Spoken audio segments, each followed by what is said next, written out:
बड़े बड़े, वो केवल संत नहीं, पूरी दुनिया भर से आप जैसे अच्छे भक्त यहीं आते हैं वृंदावन। तो आप भी यहीं आके ज्यादा भजन करते हैं, तो आपकी भी पॉजिटिविटी तो यहाँ है।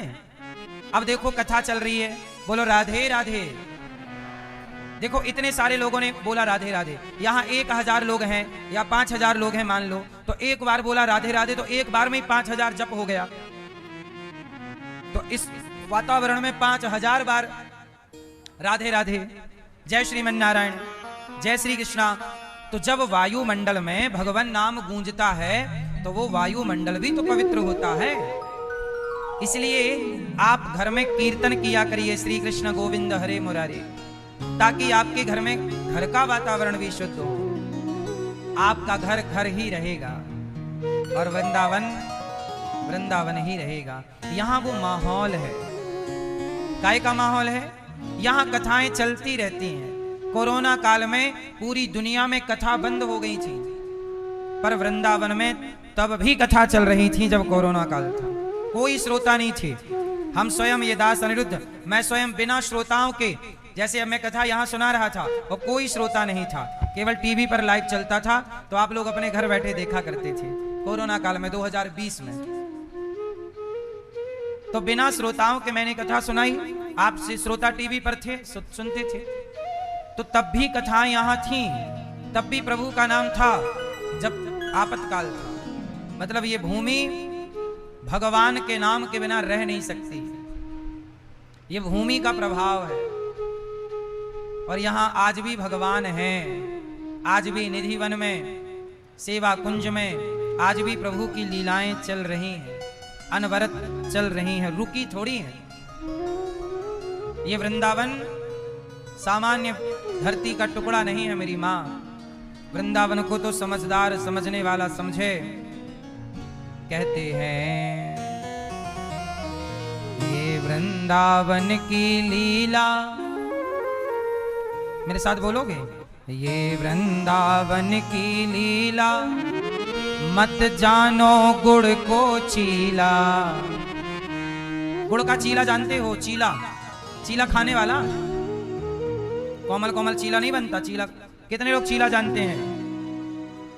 ये वृंदावन की लीला मत समझो गुड़ को चीला। इसे सामान्य गुड़ का चीला मत समझ लेना कि ये खाने की वस्तु है, बस कोमल सा है, नहीं। या में ऋषि मुनि गए हार। इसी वृंदावन में 100 साल तक, कितने साल तक? 100 वर्षों तक मैया यशोदा और गोपियां 24 घंटे श्री कृष्ण श्री कृष्ण कृष्ण के वियोग में तड़पी हैं, कृष्ण के लिए रोई हैं। तो वो भगवान से मिलन का जो विरह है वो आज भी इस धरती पर दिखाई पड़ता है। यहां प्रेम ज्यादा है।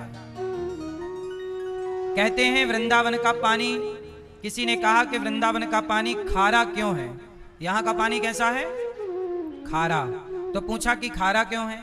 तो बोले गोपियां भगवान की याद में रोई, और जब रोई तो इस ब्रजमंडल ने गोपियों के नेत्रों का, इस धाम वृंदावन ने गोपियों के उन आंसुओं को पिया।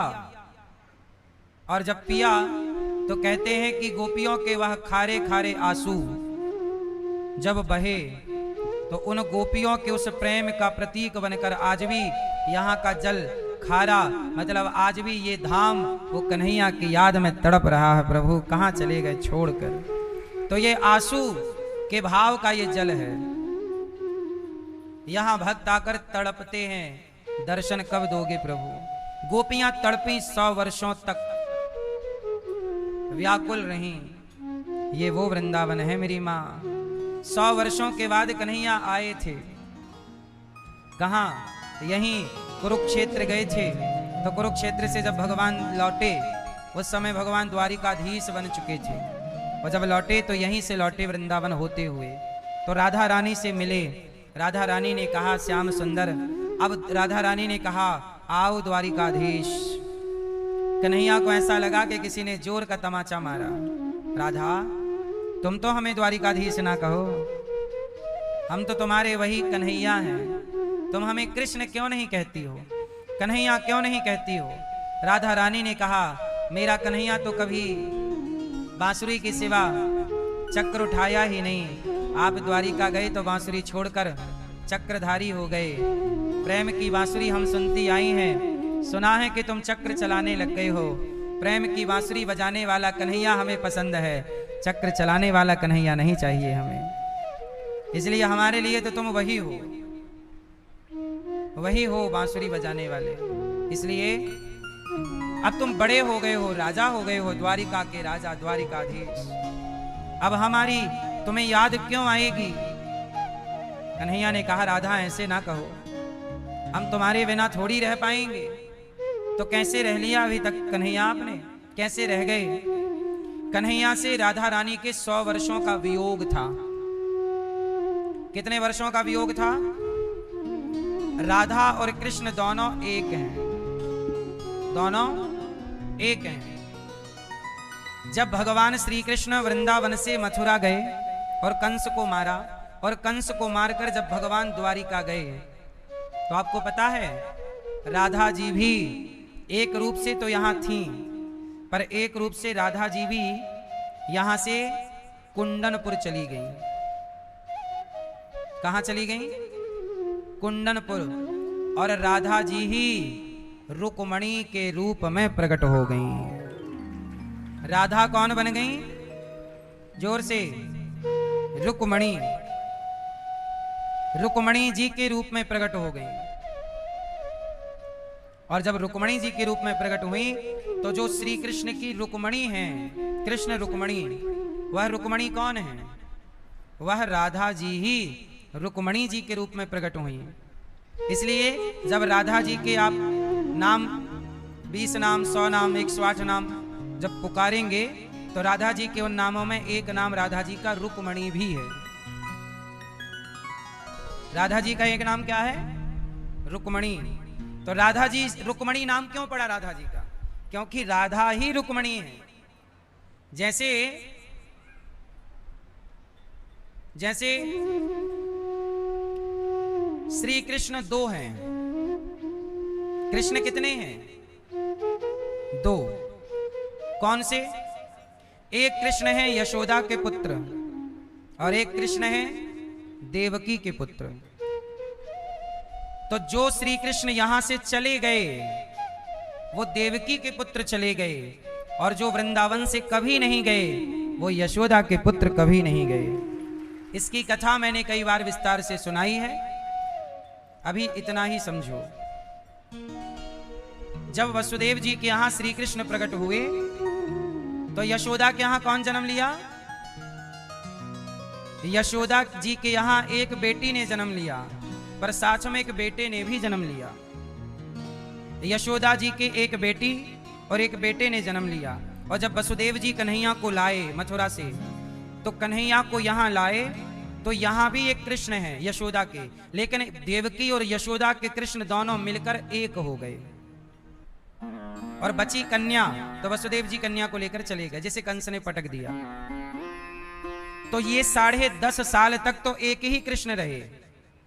10.5 वर्षों तक तो कृष्ण एक ही रहे। पर जब कंस को मारने का टाइम आया और भगवान कृष्ण को लेने के लिए यहां अक्रूर जी आए, और जब अक्रूर जी भगवान कृष्ण को लेकर जाने लगे, तो गए कौन से कृष्ण? गए देवकी के कृष्ण। फिर यहां भगवान अलग अलग हो गए।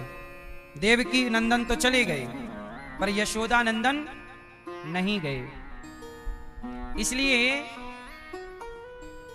इसलिए राधा जी के भी 2 अवतार हो गए। कृष्ण 2 भागों में डिवाइड हो गए ना। द्वारिका वाले कन्हैया अलग, और वृंदावन के कन्हैया क्या अंतर है? वहां कन्हैया राजा के रूप में पूजते हैं द्वारिका में, और यहां कन्हैया बाल रूप में पूजते हैं। यहां का कन्हैया कभी बड़ा हुआ ही नहीं, वो बालक का बालक ही है। इसलिए वृंदावन में जितने भी दर्शन आप करेंगे, सब जगह भगवान का बाल रूप है। इसलिए यहां के ही बाल रूप को आप लड्डू गोपाल कहते हैं। बोलो हाँ। यहां का कन्हैया बड़ा नहीं हुआ, छोटे से ही हैं। प्रभु आप छोटे से ही रहो, हम आपके बाल रूप की पूजा करेंगे। इसलिए बिहारी जी बाल रूप में है, राधा रमण जी बाल रूप में है, इसलिए वृंदावन में घंटा नहीं बजता। किसी भी मंदिर में आपको घंटा नहीं मिलेगा, टन टन टन।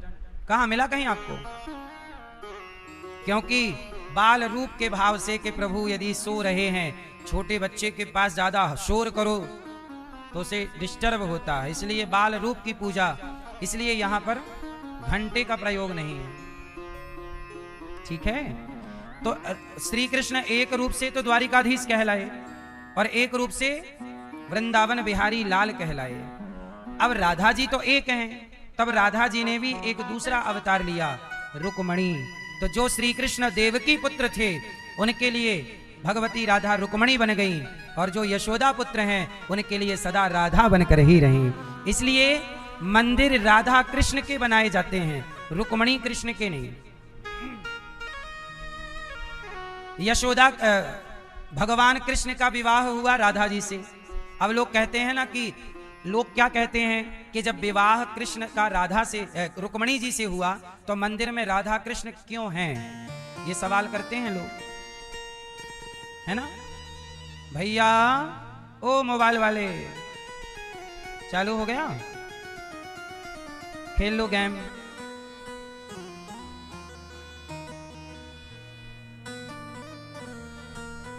ज्यादा गेम तुम खेलोगे ना तो तुम जब बड़े होगे तो समझदारी तो होगी नहीं, तो लोग तुम्हारे साथ गेम खेल लेंगे।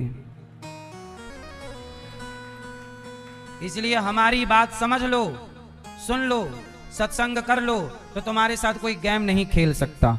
और यदि तुमने हमारी बात नहीं समझी तो तुम गेम खेलोगे, तुम्हारे संग भी कोई। सुनो, तो हम क्या बता रहे थे आपको गेम के पहले?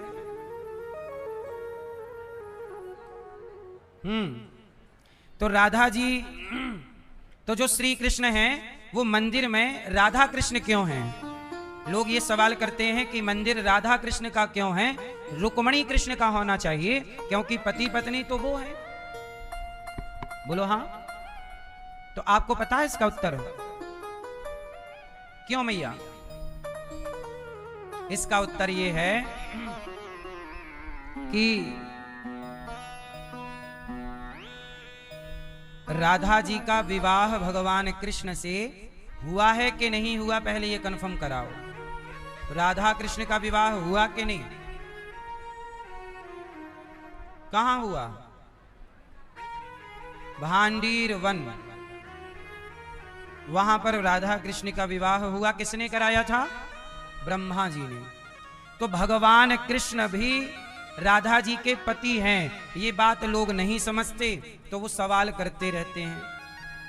और समझदार बन जाओगे तो सवाल समाप्त हो जाएगा। तो इसलिए आज भी जो कन्हैया है, इसलिए याद रखिएगा, राधा कृष्ण के मंदिर में कन्हैया के कितने हाथ होते हैं? जोर से 2। जबकि द्वारिकाधीश के कितने हाथ हैं? कितने? 8। कौन कह रहा है? 4। तो चतुर्भुज रूप में तो द्वारिकाधीश है मैया, लेकिन जब मंदिर बनेगा तो कन्हैया का मंदिर चतुर्भुज नहीं बनेगा। कन्हैया का मंदिर हमेशा, तो जो 2 भुजा वाले कन्हैया हैं वो वृंदावन के कन्हैया हैं, और जो चतुर्भुज कन्हैया हैं वो द्वारिका के कन्हैया हैं। जो चतुर्भुज हैं वो देवकी पुत्र हैं, और जो 2 भुज हैं वो यशोदा पुत्र हैं। तो यशोदा पुत्र का विवाह राधा जी से हुआ है, और देवकी मां के पुत्र का विवाह रुक्मणी जी से हुआ है। तो हम लोग पूजा किसकी करते हैं? बाल कृष्ण की। तो बाल कृष्ण के 2 हाथ हैं, इसलिए मंदिरों में 2 हाथ वाले कन्हैया, जिनके हाथ में बांसुरी है, क्योंकि द्वारिका वाले कन्हैया के हाथ में तो बांसुरी नहीं थी। बांसुरी तो वृंदावन के कन्हैया के हाथ में है, इसलिए मंदिर में जब बांसुरी होती है तो वो बांसुरी इस बात का प्रमाण है कि ये द्वारिका के कृष्ण नहीं, ये वृंदावन के कृष्ण हैं। बांसुरी है। और जब बांसुरी है तो वो यशोदा के पुत्र हुए, और यशोदा के हैं तो राधा ही उनके संग खड़ी होंगी, क्योंकि उनका विवाह राधा से हुआ। लेकिन एक चीज इसका प्रमाण दे रहा हूं मैं, पूरे भारत में एक मंदिर ऐसा है जहां कृष्ण के साथ राधा नहीं है, रुक्मणी जी हैं। बताओ वो कौन सा मंदिर है?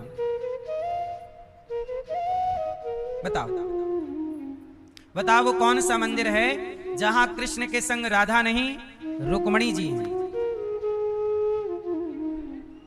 हाँ, बोलो विठ्ठल रुक्मणी भगवान की। पंढरपुर। कौन से भगवान? हाँ, अब पंढरपुर में रुक्मणी जी क्यों हैं, इसकी कथा सुनो। आपने कथा पहले भी मैं सुना चुका हूं, सुनी कि नहीं आपने कथा? सुनी है? हाँ, तो फिर जरूरत नहीं है सुनाने की। हैं? हैं? सुनी तो है, नहीं सुनी? पुंडरीक नाम के एक भक्त हुए हैं पंढरपुर में। वो अपने माँ बाप पर संदेह करते थे कि मेरे माँ बाप के पास पैसा बहुत है पर देते नहीं। शादी हुई तो पत्नी बोली कि तुम्हारी माँ के पास पैसा है तो माँ से पैसा लाओ, पर माँ तो तीर्थ यात्रा पे चल पड़ी। तो पत्नी ने पुंडरीक से कहा कि जाओ अपनी माँ के पीछे पीछे, इसके झोले में पैसा होगा, सोना होगा, मौका मिलते निकाल लेना और वापस आ जाना, और अपने माँ बाप को मरने दो, कोई दिक्कत नहीं। तो पुंडरीक पंढरपुर से चलता चलता काशी पहुंचा। काशी में उसके माँ बाप गंगा के किनारे सोए, रात्रि को खा पी के सो गए अपने कीर्तन भजन। बहुत बड़े भक्त थे पुंडरीक के माँ बाप, माता पिता। तो वो सोए, तो ये पुंडरीक जब माँ के पास चला झोले में हाथ डालने, तो गंगा जी निकली। वो काले से कपड़ा, गंदा सा कपड़ा पहनकर निकली और पुंडरीक के माँ बाप को प्रणाम किया। वो प्रणाम करते ही गंगा जी के कपड़े साफ हो गए, मतलब पवित्र हो गए। वो लड़की थी, कन्या के रूप में गंदे कपड़े पहन के आई, पर दर्शन के बाद पवित्र होकर जाने लगी। तो पुंडरीक ने पूछा, देवी रुको, कौन हो आप? आपने अभी तो गंदे कपड़े पहने थे, अब साफ कपड़े हो गए, सफेद क्यों? तब कन्या ने कहा कि बेटा मेरा नाम गंगा है, मैं गंगा मैया हूं। अरे माँ, तो आपके कपड़े गंदे क्यों थे? बोले जब से तुम आए हो ना, तुमने मेरे ऊपर स्नान किया, मतलब गंगा में जब से तुमने स्नान किया तो मैं अपवित्र हो गई हूं, गंदी। तुम जैसा नालायक बेटा, तुम जैसा पापी बेटा जो माँ बाप की सेवा करने की जगह माँ बाप पर संदेह करता है, तुम जैसा नालायक बेटा जब स्नान करता है गंगा में तो मैं अपवित्र हो जाती हूँ। पर तुम्हारे माँ बाप बड़े पुण्यात्मा हैं, बड़े भगवत भक्त हैं, उनके दर्शन मात्र से मेरा सारा पाप समाप्त हो गया, इसलिए मैं स्वच्छ कपड़े पहनकर देखो जा रही हूँ। अब तो इसकी बुद्धि खुल गई, इसने माँ के चरणों में गिरकर क्षमा मांगी और ये अपने माँ बाप को वापस ले गया पंढरपुर, और पंढरपुर ले जाकर खूब सेवा की। माँ भगवान की तरह रखा, पानी पिलाता, जैसे भगवान को लोग भाव से, ऐसे माँ को पानी पिलाता, माँ के पांव दबाता, माँ के कपड़े धुलता, बाप के पांव में तेल लगाता, बाप के कपड़े, माँ के लिए 24 घंटा तैयार। हाँ माँ आज्ञा, परम सेवक। तो एक दिन क्या हुआ कि भगवान कृष्ण भोजन किए द्वारिका में, रुक्मणी जी ने परोसा। भगवान बोले रुक्मणी जी मैं आता हूं अपने भक्त को मिल करके। रुक्मणी जी बोली हमें भी ले चलो। तो कृष्ण रुक्मणी दोनों गए कि चलो वहां उस भक्त को दर्शन देना है, वो माँ बाप का। सोचिए, पुंडरीक ने भगवान की भक्ति नहीं की, माँ बाप की सेवा की, और जब सेवा की तो कृष्ण रुक्मणी भगवान दर्शन देने के लिए जा रहे हैं सेवक को। सेवक को भगवान के लिए नहीं बढ़ना पड़ता, भगवान स्वयं सेवक को खोजते हैं। मेरा सेवक, मेरा भक्त कौन? आए और भगवान ने आकर, वो समय माँ बाप के पांव दबा रहे थे, उनकी गोद में माँ का सिर और दूसरे जंघा पर पिता का सिर, और दोनों हाथ से अपने पिता के और माँ के सिर को दबा रहे थे। तब भगवान आए, कमर में हाथ धर के भगवान कृष्ण खड़े हो गए। सुनो पुंडरीक, हम आए हैं, हमारे दर्शन कर लो। पुंडरीक बोले आप कौन? बोले मैं द्वारिकाधीश कृष्ण। अच्छा प्रभु आओ आओ आओ, थोड़ा और अंदर आ जाओ, मैं यहाँ सेवा कर रहा हूँ माँ की, आपको देख लूंगा। भगवान बोले मैं अंदर नहीं आ सकता, मैं इतना आ चुका हूँ, अब तुम बाहर आओ। तो पुंडरीक बोला मैं अभी तो नहीं आ सकता, मेरी माँ सो गई है और मेरे पिताजी सो गए हैं और मेरी गोद में सो गए हैं। यदि मैं आऊंगा तो ये जाग जाएंगे, इनका नींद डिस्टर्ब होगी, मैं आ नहीं सकता। भगवान बोले मैं इतनी दूर से आ गया, तुम घर से नहीं निकल सकते। पुंडरीक जी बोले प्रभु माँ सो गई ना, आप समझो। भगवान बोले फिर मैं जाऊं? हाँ तो ऐसा करो आप जाओ, जब आपको फुर्सत हो तो फिर आना। भगवान बोले कैसा भक्त है, लोग भगवान के लिए तरसते हैं, मेरे लिए बड़ी तपस्या करते हैं और मैं आया हूं तो दर्शन ही करता। पुंडरीक बोले प्रभु मुझे पता है कि जो माँ बाप की सेवा करता है उसके आगे पीछे आप डोलते हो, मुझे पता है आप कहीं नहीं जाओगे। ऐसा करो, पानी बरस रहा है, आंगन गीला है, मिट्टी चिपक रही होगी आपके पाँव में, ये ईंट पड़ी है, ये लो ईंट, ईंट ईंट समझते ना, ईंट ईंट फेंक दी भगवान की तरफ, ये लो ईंट आपकी तरफ फेंक दी, छप से जाके गिरी ईंट। बोले इस पे खड़े हो जाओ, पाँव में कंदरी ना हो जाए। कंदरी समझते हैं? पानी में बहुत लंबे समय पानी में रहो ना तो दो उंगली के बीच में जो गैप होता है वहां पे लाल लाल पड़ जाता है, खुजलाने लग जाता है, उसे कंदरी कहते हैं सामान्य भाषा में।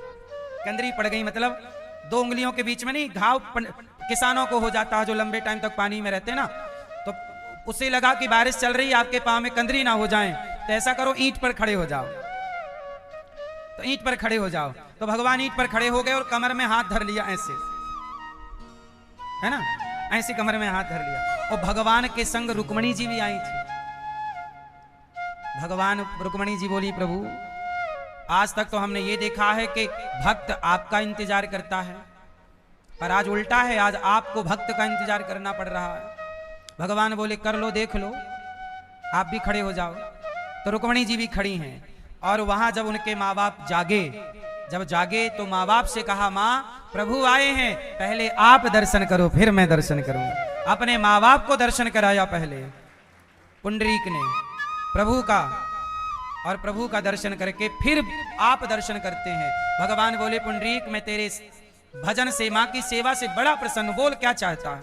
प्रभु मुझे पता है कि आने वाले युग में आपका दर्शन दुर्लभ हो जाएगा, लेकिन आप मेरे लिए ऐसे खड़े थे ना, मुझे अच्छा लगा, आपकी ये छवि मेरे मन में बस गई, इसलिए मैं चाहता हूं कि मेरे आने वाले भक्तों को आप इसी तरह यहीं खड़े होकर मेरे भक्तों को दर्शन देते रहिए। जो भी आपके भक्त आते जाएं तो आप मेरे कहने से सबको दर्शन दीजिए और पूरे कलयुग में आप 4,32,000 साल तक खड़े रहिए।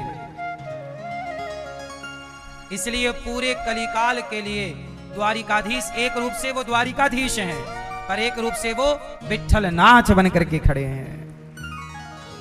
तो वही भगवान श्री कृष्ण विठ्ठल नाथ बन करके इंतजार कर रहे, और भगवान आज भी तो वहां पर रुक्मणी जी के साथ गए, क्योंकि वो द्वारिका के श्री कृष्ण हैं तो रुक्मणी जी के संग, इसलिए वो रुक्मणी कृष्ण का मंदिर है। और बाकी सब जगह क्योंकि बांसुरी है, अच्छा बांसुरी जब है अलग अलग है, एक जगह बांसुरी बजाई और एक जगह सुदर्शन चक्र चलाना पड़ा। क्या करते, पापी जैसे माने तो मनवाना पड़ा, तो वही है। तो ये लीला के लिए प्रभु अलग अलग खेल रचते हैं, पर इनमें कोई भेद है नहीं। व्यवहार के लिए कहा यह गया है कि वृंदावन के कन्हैया कभी वृंदावन से बाहर नहीं जाते। कहते हैं भगवान जब तक ब्रजमंडल में हैं नंगे पांव, भगवान ने कभी चप्पल नहीं पहनी। आज भी भगवान वृंदावन के कन्हैया आज भी ब्रजमंडल से बाहर नहीं जाते। कहते हैं राधा जी और श्याम सुंदर ये कभी ब्रजमंडल से बाहर नहीं जाते, यहाँ के कन्हैया यहीं रहते हैं। परंतु जब भक्त पर संकट आए तो भगवान के अनेक रूप हैं, एक रूप से वो यहाँ रहकर भी दूसरे रूप से कहीं भी जाकर अपने भक्तों की रक्षा करते हैं। जैसे एक रूप से वो द्वारिका में थे, पर जब द्रौपदी का चीर हरण हुआ तो वही द्वारिकाधीश एक रूप से द्रौपदी के पास प्रकट होकर और चीर बढ़ाते हैं।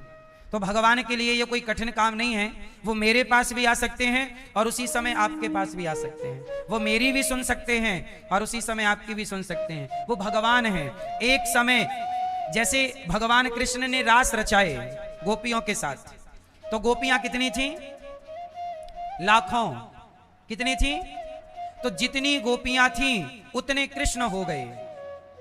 तो हमारे कन्हैया कितने हो गए? उतने जितनी। तो अब ये काम कोई इंसान के वश का तो है नहीं। रास की लीला प्रभु ने इसलिए तो की क्योंकि इस लीला से भगवान की भगवत्ता प्रकट होगी। क्या प्रकट होगी? यही काम राम जी ने 2 बार किया। एको हम बहुत श्यामा, मैं एक से बहुत हो जाऊं, राम जी ने भी किया। अच्छा बताओ, राम जी ने अनेक राम, अच्छा 3 बार, क्षमा, राम जी 3 बार ये लीला किए हैं। आपको पता है 3 बार में? एक बार आप बताओ। चलो नहीं सुनो, एक बार तो तब खरदूषण, जब राम जी का खरदूषण के साथ युद्ध हुआ। किसके साथ युद्ध हुआ? किसके साथ? किसके साथ बेटा? खरदूषण। ये सूपनखा खरदूषण के पास ही रहती थी।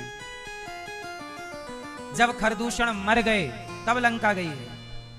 तो खरदूषण के साथ जब राम का युद्ध हुआ, तो जब खरदूषण की सेना ने राम को देखा तो एक दूसरे को ना राम राम दिखने लग गए। उनकी सेना आपस में लड़के मर गई, क्योंकि मुझे भी राम दिख रहे हैं और आपको भी मुझ में राम दिख रहे हैं। तो ऐसा लगा कि ये शत्रु है, ये शत्रु, दोनों आपस में। तो वहां अनेक राम प्रकट हो गए लीला के लिए, तो खरदूषण के टाइम पर। दूसरा, जब राम से मिलने चित्रकूट अयोध्या के लोग आए, तो राम से मिलने आए तो सबके मन में यही था कि पहले मैं राम को देखूंगी या देखूंगा। छोटे बच्चे भी बोले मैं राम से मिलूंगा, जवान बच्चे बोले मैं राम से मिलूं, लड़की बोली मैं राम का दर्शन करूंगी, बूढ़ी अम्मा जो कौशल्या जी की उम्र की थी, अयोध्या की बहुत स्त्रियां आई, तो मैं राम का दर्शन करूंगी, मैं राम को देखूंगी। अब सबने राम को देखने के सपने संजोए। पहले मैं देखूंगा, पहले मैं देखूंगी, पहले मैं। सबके तो सपने, जैसे आप लोग वृंदावन आए तो आप सब अपने अपने सपने संजो के लाए ना, कि बिहारी जी का हम ऐसे दर्शन करेंगे, ऐसे देखेंगे। तो ऐसे सबने राम के। अब राम ने सोचा कि मैं तो एक हूं और देखने वाले मिलने वाले लाखों। तब राम जी ने क्या किया? जितने लोग थे उतने राम बन गए और सबसे तुरंत जा जाके मिले। तो सबको ऐसा लगा कि पहले मेरे से राम मिले, किसी को ये नहीं लगा कि मेरे से राम बाद में मिले। जैसे मैं एक हूं, आप इतने सारे हैं, आप सब मेरे से मिलना चाहो तो मैं आपसे मिलूंगा, पहले यदि इनसे मिल लूंगा तो दूसरे नंबर पे आपसे मिलूंगा, तीसरे पे, तो मैं तो तीसरे चौथे नंबर पे, क्योंकि मैं चाह कर भी एक साथ सबसे नहीं मिल सकता। लेकिन यदि मैं जितने लोग आप हो, जैसे माना कि यहाँ 5000 लोग हैं, यदि मैं 5000 रूप में हो जाऊं तो मैं सबसे एक साथ मिल सकता हूं। लेकिन ये काम केवल प्रभु कर सकते हैं। तो प्रभु ने ऐसा किया, और किया तो पहली बार तो चित्रकूट में ऐसा प्रभु ने किया, और दूसरी बार जब राम अयोध्या से वनवास 14 साल का पूरा करके जब वापिस गए अयोध्या जी, तो सबको सूचना मिली राम के 14 साल पूरे हो गए। अब राम, सब पलकें बिछा करके बस खड़े हैं, अब राम आएंगे, अब राम तो आएंगे। पर प्रश्न ये खड़ा होता है, पहले मिलेंगे किससे? कौशल्या जी को लग रहा है मेरा राम पहले मेरे गले लगेगा, सुमित्रा माँ को लग रहा है पहले राम मेरे गले लगेंगे, कैकेयी को लग रहा है कि राम ने माफ कर दिया तो पहले मेरे गले लगेंगे, तो भरत जी को लगा राम पहले मुझे, तो शत्रुघ्न जी को लगा भैया पहले मुझे मिलेंगे। तो जो और बूढ़ी बूढ़ी अम्माएं थी अयोध्या की, राम नहीं नहीं मुझे मिलेंगे, मैं भले कौशल्या नहीं हूं पर कौशल्या जैसा प्यार तो राम से मैं भी करती हूं। सबकी अपनी अपनी भावना तो थी, इसलिए राम ने उतने रूप, और केवल राम ने नहीं, माता जानकी जी, तो राम और सीता उतने बन गए जितने की सामने लोग थे और सबसे एक साथ मिले। यही हाल श्री कृष्ण का, जब रास रचाए तो जितनी गोपियां उतने कृष्ण बन करके और प्रभु सबके संग दिव्य लीला कर रहे हैं, रास की लीला। तो भगवान की लीला अद्भुत लीला है। तो आज भगवान गोपियों के संग क्या रचा रहे हैं? रास। तो आपको ये बात केवल हमने इसलिए बताई कि रुक्मणी और राधा ये दो तत्व नहीं है, ये दोनों व्यवहार में लीला में भेद होता है। पर तत्व में, वास्तविकता में भेद नहीं होता। जैसे घड़े में और सकोरे में तो भेद है, घड़ा और दिया, घड़ा बोलो, घड़ा और दिया, ये दोनों में तो भेद है। भेद व्यवहार में है कि ये दिया है और ये घड़ा है, पर एक चीज ऐसी है जहां भेद नहीं है, बोले दोनों में मिट्टी कॉमन है, दोनों में मिट्टी एक है। व्यवहार में दिया अलग है, व्यवहार में घड़ा अलग है, पर मिट्टी दोनों में एक ही है। उसी तरह भगवान की लीलाएं बहुत हैं। लीलाओं में तो भगवान ने अवतार भी बहुत लिए, 24 अवतार। और भी कहा गया कि हरि अनंत हरि कथा। व्यवहार में लीलाएं बहुत हैं, अवतार रूप बहुत हैं, पर तत्व में परमात्मा एक ही है। इसलिए एक को जानकर अनेक को जानोगे तो भ्रमित नहीं होगे, और एक को नहीं जाना और अनेक को जान गए तो भ्रमित रहोगे कि अब इसकी पूजा करें किसकी करें। इसलिए पहले एक को जान लो, फिर उस एक की अनेक लीलाओं को जान लेना, फिर आपको भ्रम नहीं होगा, फिर आप समझ लोगे कि एक का ही खेल है जब चल रहा है। बोलो हाँ, बात समझ में आई? क्या समझ में आया? लीला के लिए अनेक हैं, पर वास्तविक में भगवान तो भगवान ने, इसलिए कहता हूं भागवत जी सुना करो। अभी 4 जून से यहां भागवत जी के पोथी पाठ होंगे।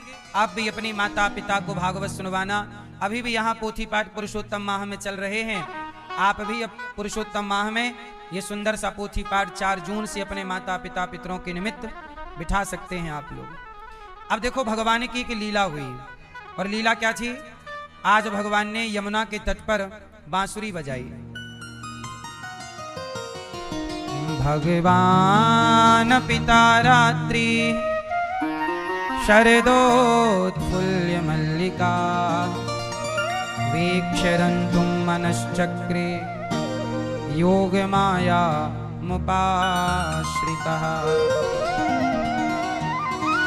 आज भगवान ने यमुना के पुलिन तट पर बांसुरी बजाई और बांसुरी बजाकर गोपियों का ध्यान आकर्षित किया। राधा, ललिता, विशाखा, चंपकलता, आओ आओ, सबको बुलाया।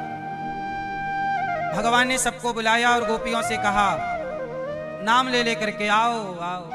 गोपियों को बड़ा प्रसन्नता हुई, वाह मेरे प्रभु मुझे पुकार रहे हैं।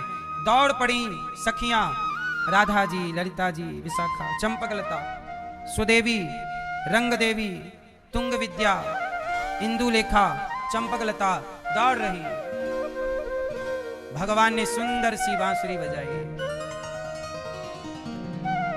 निशम्य गीतम तदनंग वर्धनम व्रजश्रियः कृष्ण गृहीत मानसा आजग्मुरन्योन्यमलक्षितोद्यमा सयत्र कांतो जबलोल कुंडला। आज भगवान ने सुंदर सा गीत गाया, क्लीम बीज मंत्र छोड़ा। सारी गोपियां काम धाम में लगी थी, छोड़ दिया अपना काम। गोपियों ने क्या छोड़ दिया? काम छोड़ दिया, काम। यहां हमेशा हम आपको एक बात याद दिला देते हैं, बताओ कर्म बड़ा है कि धर्म बड़ा है? कर्म और धर्म, क्या करना चाहिए? क्या बड़ा, कर्म की धर्म? कर्म। कितने लोग कर्म को श्रेष्ठ मानते हैं, कर्म ही पूजा है। कितने लोग कर्म को बड़ा मानते हैं? हाथ उठाओ। कर्म को कितने लोग बड़ा? हाथ उठाओ, पूरा उठाओ, आधा नहीं। कर्म बड़ा है। अब कितने लोग धर्म को बड़ा मानते हैं? ठीक, 2 भाग हो गए। एक कर्म की पार्टी अलग है, धर्म की पार्टी अलग है। मैया क्या बड़ा? कर्म। कर्म, ठीक। मैयाएं बोल रही हैं कर्म बड़ा है महाराज। ठीक है, तो सुनो, कर्म तो कसाई भी कर रहा है, रोज करता है। बकरे काटने का कर्म उसका कर्म ही है, गाय काटने का कर्म। तो बताओ ये कर्म से वो पाप कमा रहा है कि पुण्य? अच्छा, इस कर्म से वो पाप क्यों कमा रहा है कसाई? कर्म तो है, कर्म तो कर रहा है, लेकिन पाप कमा रहा है। क्यों? क्योंकि उसके कर्म में धर्म नहीं है। उसके कर्म में क्या किसी की हत्या करना धर्म है? कर्म तो है, पर धर्म, इसलिए जिस कर्म में धर्म नहीं होगा उस कर्म से पाप कमाओगे, और जिस कर्म में धर्म होगा वह कर्म पुण्य देगा। इसलिए कर्म श्रेष्ठ है, पर कौन सा? जिस कर्म में धर्म है। यदि आपके कर्म में धर्म नहीं, कर्म तो चोर भी करता है। कर्म कौन कर रहा है? चोर। पर चोर के कर्म में कर्म तो है, पर क्या यह धर्म है कि आप किसी का चुरा लें? इसलिए चोर के कर्म में कर्म है, धर्म नहीं है। इसलिए शास्त्र कहते हैं कि वो कर्म नहीं करने चाहिए जिन कर्मों में धर्म ना हो। इसलिए धर्म वाला धर्म युक्त कर्म ही करना चाहिए, जिस कर्म में क्या हो? धर्म। इसलिए धर्महीन कर्म नरकगामी बनाएगा। इसलिए कर्म बड़ा नहीं है, धर्म से किया गया कर्म बड़ा होगा, अकेला कर्म बड़ा नहीं है। क्योंकि अकेला कर्म तो शराबी भी कर्म कर रहा है, बोला मैं दारू पीने का कर्म करता हूं। गंजेड़ी भी बोलेगा मैं भी कर्म कर रहा हूं, लेकिन इनके कर्मों में क्या नहीं है? धर्म। इसलिए रावण के कर्म में सीता मां को चुराना कर्म तो था, पर क्या यह धर्म था? रावण ने कर्म किया, कर्म तो राम ने भी किया, पर राम के कर्म में धर्म है और रावण के कर्म में धर्म नहीं है। इसलिए धर्म के बिना किया गया कर्म जब रावण ने किया तो उसके पुतले जलाए गए, और जब धर्म वाला कर्म राम ने किया तो राम के मंदिर बनाए गए। इसलिए कर्म करो, पर कौन सा? तो कौन बड़ा? धर्म ही बड़ा है। हमारे जीवन में धर्म है। आपके जीवन में धर्म है कि नहीं? अच्छा, धर्म क्या है? मैया, आप किसी पराये पुरुष को देखते हैं, किसी पराई स्त्री को देखते हैं गलत नजर से? नहीं, नहीं देखते। क्यों नहीं देखते? क्योंकि आपको धर्म का ज्ञान है। आपको धर्म ने ही तो रोका है कि इसे देखना है, पर कैसे? इसे हम मां के रूप में देखें कि बहन के रूप में देखें कि बेटी के रूप में देखें? बताओ, ये डिसाइड कौन करेगा? आपके पिता खड़े हैं, पति खड़े हैं और पुत्र, 3 लोग खड़े हैं सामने, पिता, पुत्र, पति। मैया, आपके 3 सामने सगे अपने लोग खड़े हैं। अब बताओ, तीनों को एक ही नजर से देखोगी कि अलग अलग? बोलो, एक से क्यों नहीं देख सकती हो? पाप हो जाएगा। अलग अलग करने वाला ही धर्म है, अर्थात धर्म ही तो बताएगा कि किसे किस दृष्टि से देखें। यदि आपके अंदर का धर्म मर जाएगा तो फिर आप भूल जाओगे भेद, फिर लोग गलत काम करने लग जाते हैं। फिर लोग ये नहीं देखते कि ये कौन है मेरा। जैसे कुत्ता, बिल्ली, इन लोगों के अंदर धर्म नहीं है। इसलिए कुत्ते को आपने देखा होगा, कुत्ता जिस माता से पैदा होता है, जिस माता का दूध पीता है, जवान होने पर उसी माता के साथ संबंध बनाने लग जाता है। क्यों? क्योंकि उसे धर्म का ज्ञान। इसलिए कहता हूं, धर्महीन व्यक्ति पशु के समान है। धर्महीन व्यक्ति। इसलिए आपके अंदर भी यदि धर्म ना होगा तो उस पशु में और इस पशु में अंतर क्या रह जाएगा? इसलिए आपको इंसान, आपको महान यदि कोई बनाता है तो आपके भीतर का धर्म ही महान बनाता है। जिसके अंदर धर्म जिंदा है वो महान है, वो धर्म मर गया तो काय बात के महान।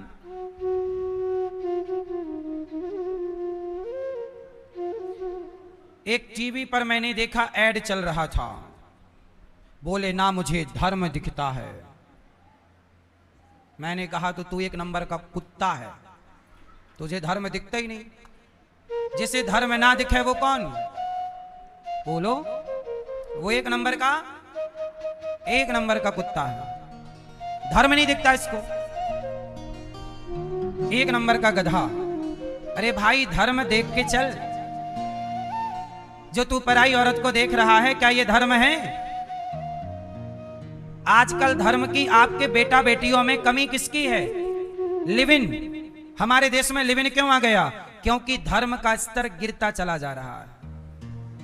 धर्म की कमी होगी तो पराई स्त्री अच्छी लगने लग जाएगी, और जब धर्म अच्छा होगा तो पराई स्त्री मां के रूप में नजर आएगी, बहन बेटी के रूप में नजर आएगी। उस पर गलत विचार जा ही नहीं सकता, धर्म जाने नहीं देगा ना।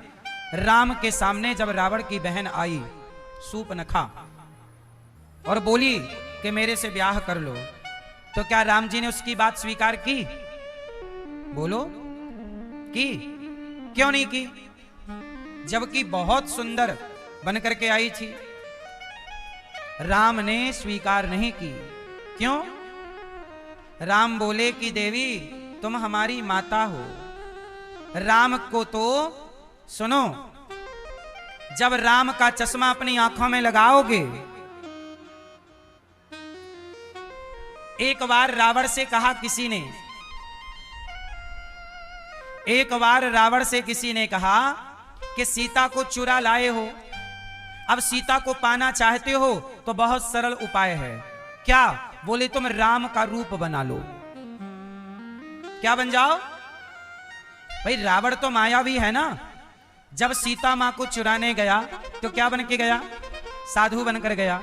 रावण रूप बदल सकता है, मायावी है, कोई भी रूप ले सकता है। तो कहा कि तुम राम बन जाओ और सीता के सामने चले जाओ, सीता को लगेगा मेरे राम आ गए, बस हो जाएगा तुम्हारा काम। रावण रोने लगा। एक दिन रावण रो रहा था। मंदोदरी ने कहा रावण क्यों रो रहे हो आप स्वामी? रावण बोला मेरा पूरा प्लान फ्लॉप हो गया, इतनी मेहनत की, सीता को चुरा के लाया, वो मान ही नहीं रही है, मुझे मेरी तरफ देखती भी नहीं है। तो मंदोदरी ने कहा कि ऐसा है, आप राम का रूप बना लो। किसका रूप बनाओ? भाई रावण को नहीं देखती सीता, लेकिन राम को तो देखेंगी, तो तुम राम बन जाओ। रावण और जोर जोर से रोया। मंदोदरी बोली अब काहे रो रहे हो? रावण बोला जब मैं राम बनता हूं तो हर पराई औरत मुझे मां के रूप में दिखने लग जाती है। मैं देख चुका हूं, ये भी अपना चुका हूं, लेकिन जब राम बनता हूं तो हर नारी मुझे माता दिखने लग जाती है। देख लो जरा।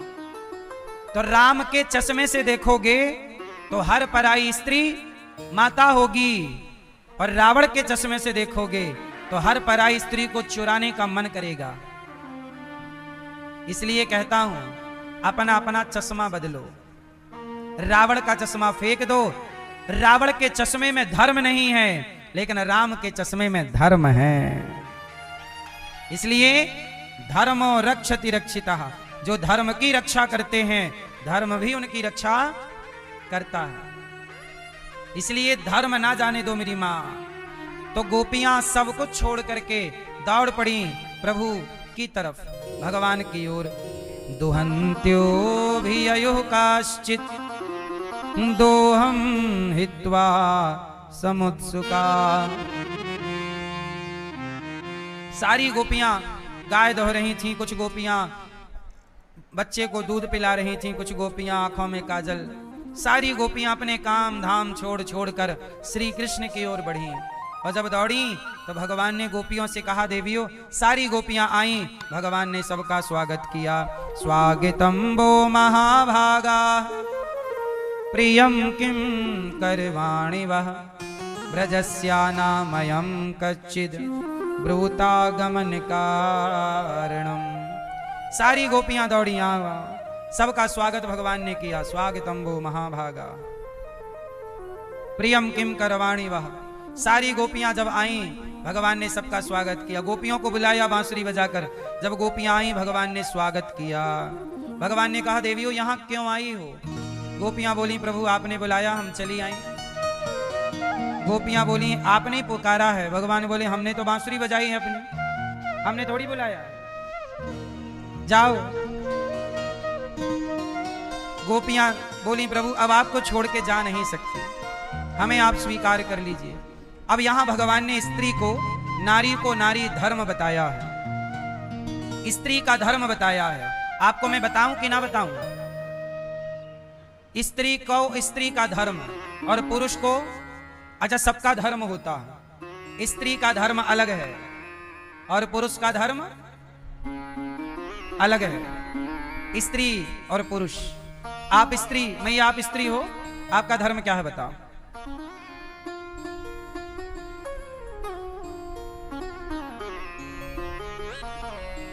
मैया पर्पल मैया बताएंगे। मैया बताओ स्त्री का धर्म क्या है? मैया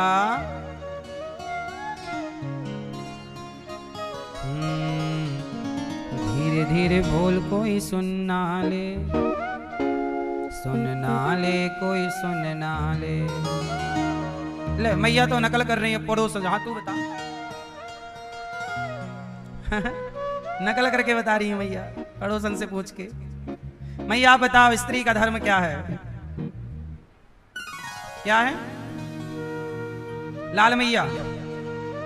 क्या धर्म है आप बता? चलो लाल लाल मैया, चश्मा वाली मैया, नहीं बताओगे मैया? क्यों? कंजूस हो, बताती भी नहीं हो मैया। स्त्री का धर्म क्या है? हैं? स्त्री का एक ही धर्म है, एक ही धर्म एक व्रत नैमा, काय वचन मम पति पद प्रेमा। बस ये हो गई बात। सुनो, स्त्री का एक ही धर्म है। क्या? मनसा मन से, वाचा वाणी से, कर्मणा कर्म से, मनसा वाचा कर्मणा, सब तरह से केवल पति की सेवा करे, बस यही नारी का धर्म है। पति से प्रेम करे बस। तो नारी का एक ही धर्म है, पति की सेवा। नारी की का धर्म क्या है? पति की सेवा। मैया आप पति की सेवा करती हो? और आप पांव दबाती हो? पांव नहीं दबाती हूं मैं, गला दबा देना। दबा गला अच्छे से। अच्छी मैया है, पांव क्यों दबाऊंगी मैं? लक्ष्मी जी चरण दबाती हैं। नारी का एक ही धर्म है, पति से प्रेम करना और पति की सेवा करना। ठीक है? नारी को कहते हैं पतिव्रता। नारी का एक ही व्रत होता है। कौन सा व्रत? एक पतिव्रत रहे जगत में,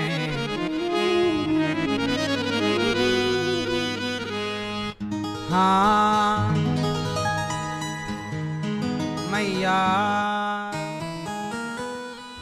एक पतिव्रत रहे जगत में। मैया बैठ जाओ, बैठो मेरी माँ, सुन रही हो ना माँ? ओ पंचायत करने वाली मैया, बैठ भी जाओ तुम।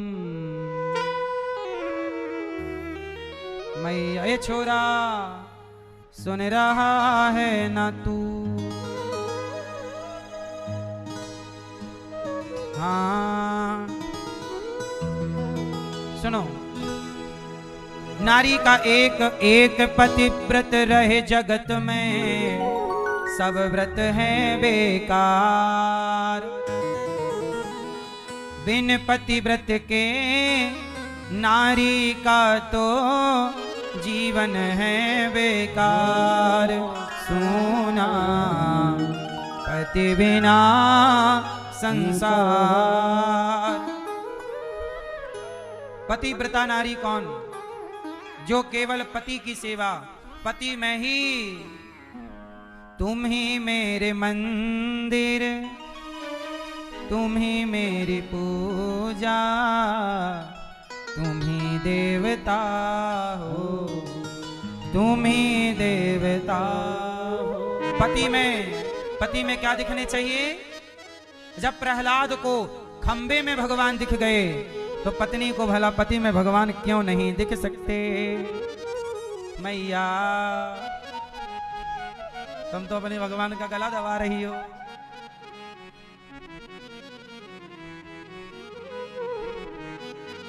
पति, अभी पत्नी क्या होती है वो भी समझाएंगे पतियों को, पहले आपको समझाएं। पत्नी का एक ही व्रत है, कौन सा? पति। अच्छा, नारी पतिव्रता होती है। नारी क्या होती है? जोर से बताओ, पतिव्रता नारी किसे कहते हैं? आप मैया, पतिव्रता नारी किसे कहते हैं? जो पति को गाड़ दे जमीन में।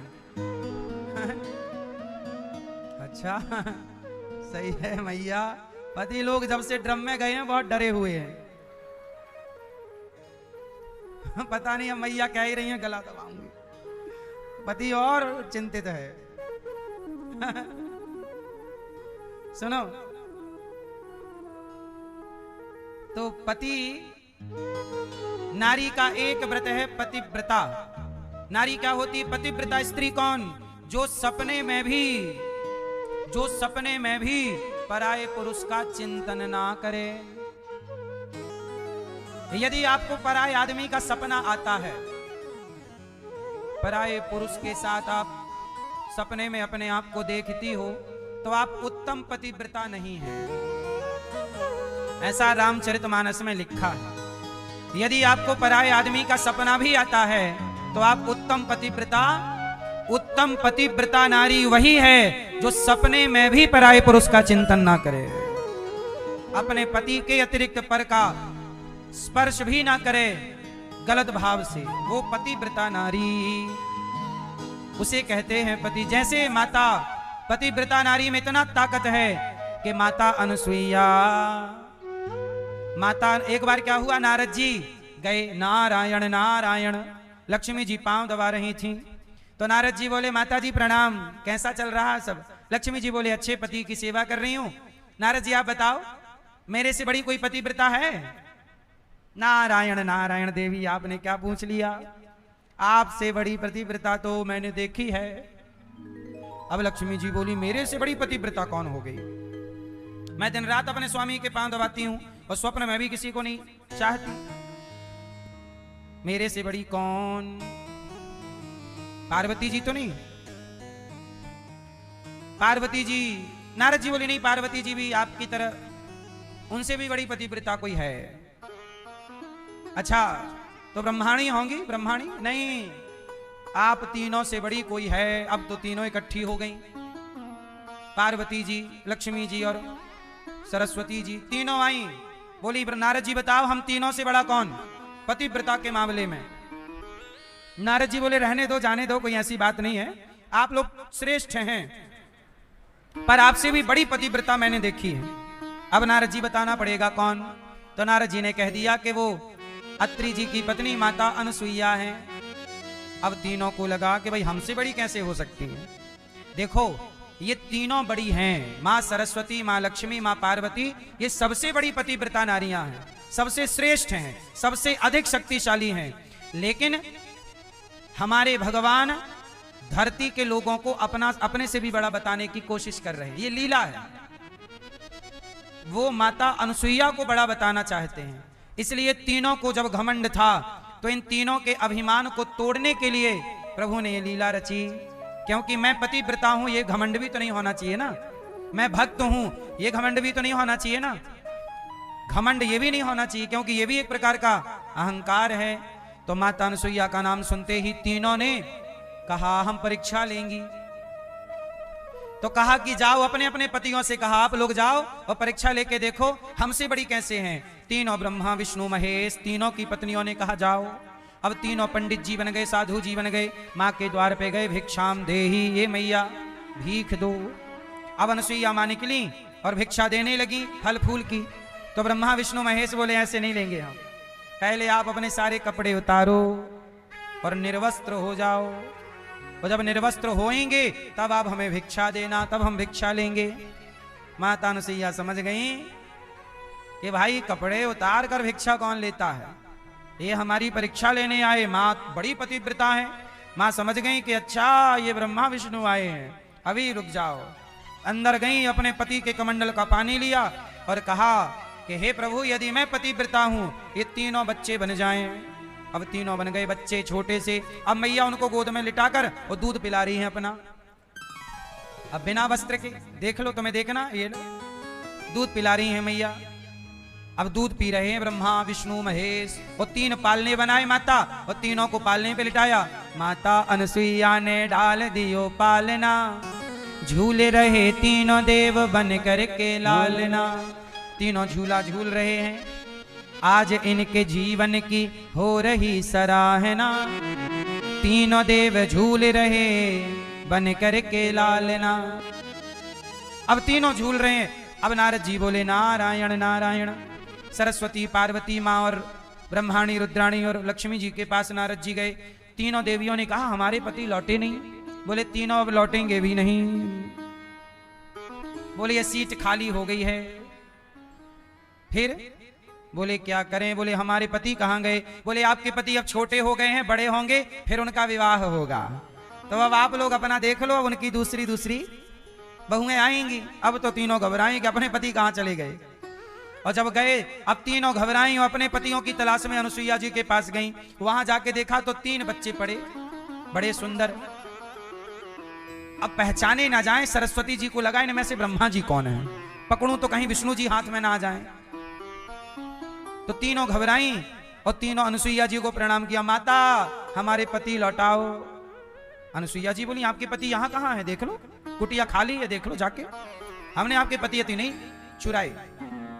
बोले ये 3 आपके बच्चे हैं, ये हमारे पति। अनुसुईया जी बोली तो अभी वो तो अभी पैदा हुए हैं, छोटे हैं, उनके ब्याह मैं करूंगी, तुम कैसे आ गई दावा ठोकने पत्नी हो, जाओ। सरस्वती जी बोली ना माँ, ये हमारे पति हैं, आपकी परीक्षा लेने आए, आपने तो बच्चा बना दिया, अब हमारे लौटाओ। तो माता जी बोली एक काम करो, फिर अपना अपना पति उठाओ, जाओ। तो तीनों बोली इतने इतने पति क्या करेंगे। माँ हमारे जैसे पति थे, हमारे पति वैसे ही करके दो। माता बोली आप तो पतिव्रता हैं, आपके पति जैसे आपको चाहिए बना लो अपने बल से। बोले हमसे नहीं बनेंगे, आप ही बनाओ। माता अनुसुईया ने फिर जस के तस किए, और जस के तस करने के बाद उनके पति वापस मिले, और तीनों का अहंकार तोड़ने के लिए और माता अनुसुईया के इस पतिव्रत धर्म को बढ़ाने के लिए कि जगत की स्त्रियां भी पतिव्रता नारी बन करके अपना लोक परलोक सार्थक करें, केवल इसके लिए प्रभु की ये लीला है। इस कथा का ये तात्पर्य मत समझ लेना कि लक्ष्मी जी कम पतिव्रता हैं या सरस्वती जी या माँ पार्वती, ये श्रेष्ठ पतिव्रता नारियां हैं। इन्हीं नारियों से तो ये संसार चलता है। लेकिन फिर भी भगवान लीला करने के लिए, संसार की स्त्रियों को बढ़ावा देने के लिए, संसार की स्त्री का प्रोत्साहन बढ़ाने के लिए प्रभु एक लीला करते हैं कि एक ऋषि की पत्नी, अत्रि ऋषि की पत्नी, फिर वास्तविक में माता अनुसुईया के घर में सचमुच तीनों पुत्र बनकर के पैदा हुए। बोलो हाँ। तो तीनों पुत्र बनकर बाद में आए,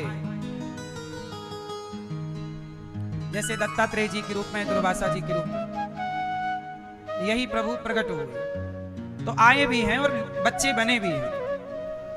तो इस तरह से प्रभु ने लीला की। तो कहने का अर्थ यह है कि स्त्री का एक ही व्रत है, पातिव्रत, पति की सेवा। पति में ही परमेश्वर को देखो। अच्छा, स्त्रियों के लिए एक बात और है कि देखो, जब तक आपके पति हैं तो उनमें परमेश्वर का दर्शन कीजिए, और जब पति नहीं है, जैसे माता कौशल्या के पति दशरथ जी की मृत्यु हो गई, पतिव्रता नारी कौन? कुछ लोग कहते हैं ना, जो सुहागन मरे वो श्रेष्ठ। क्या मरे? नारियां कहती भी हैं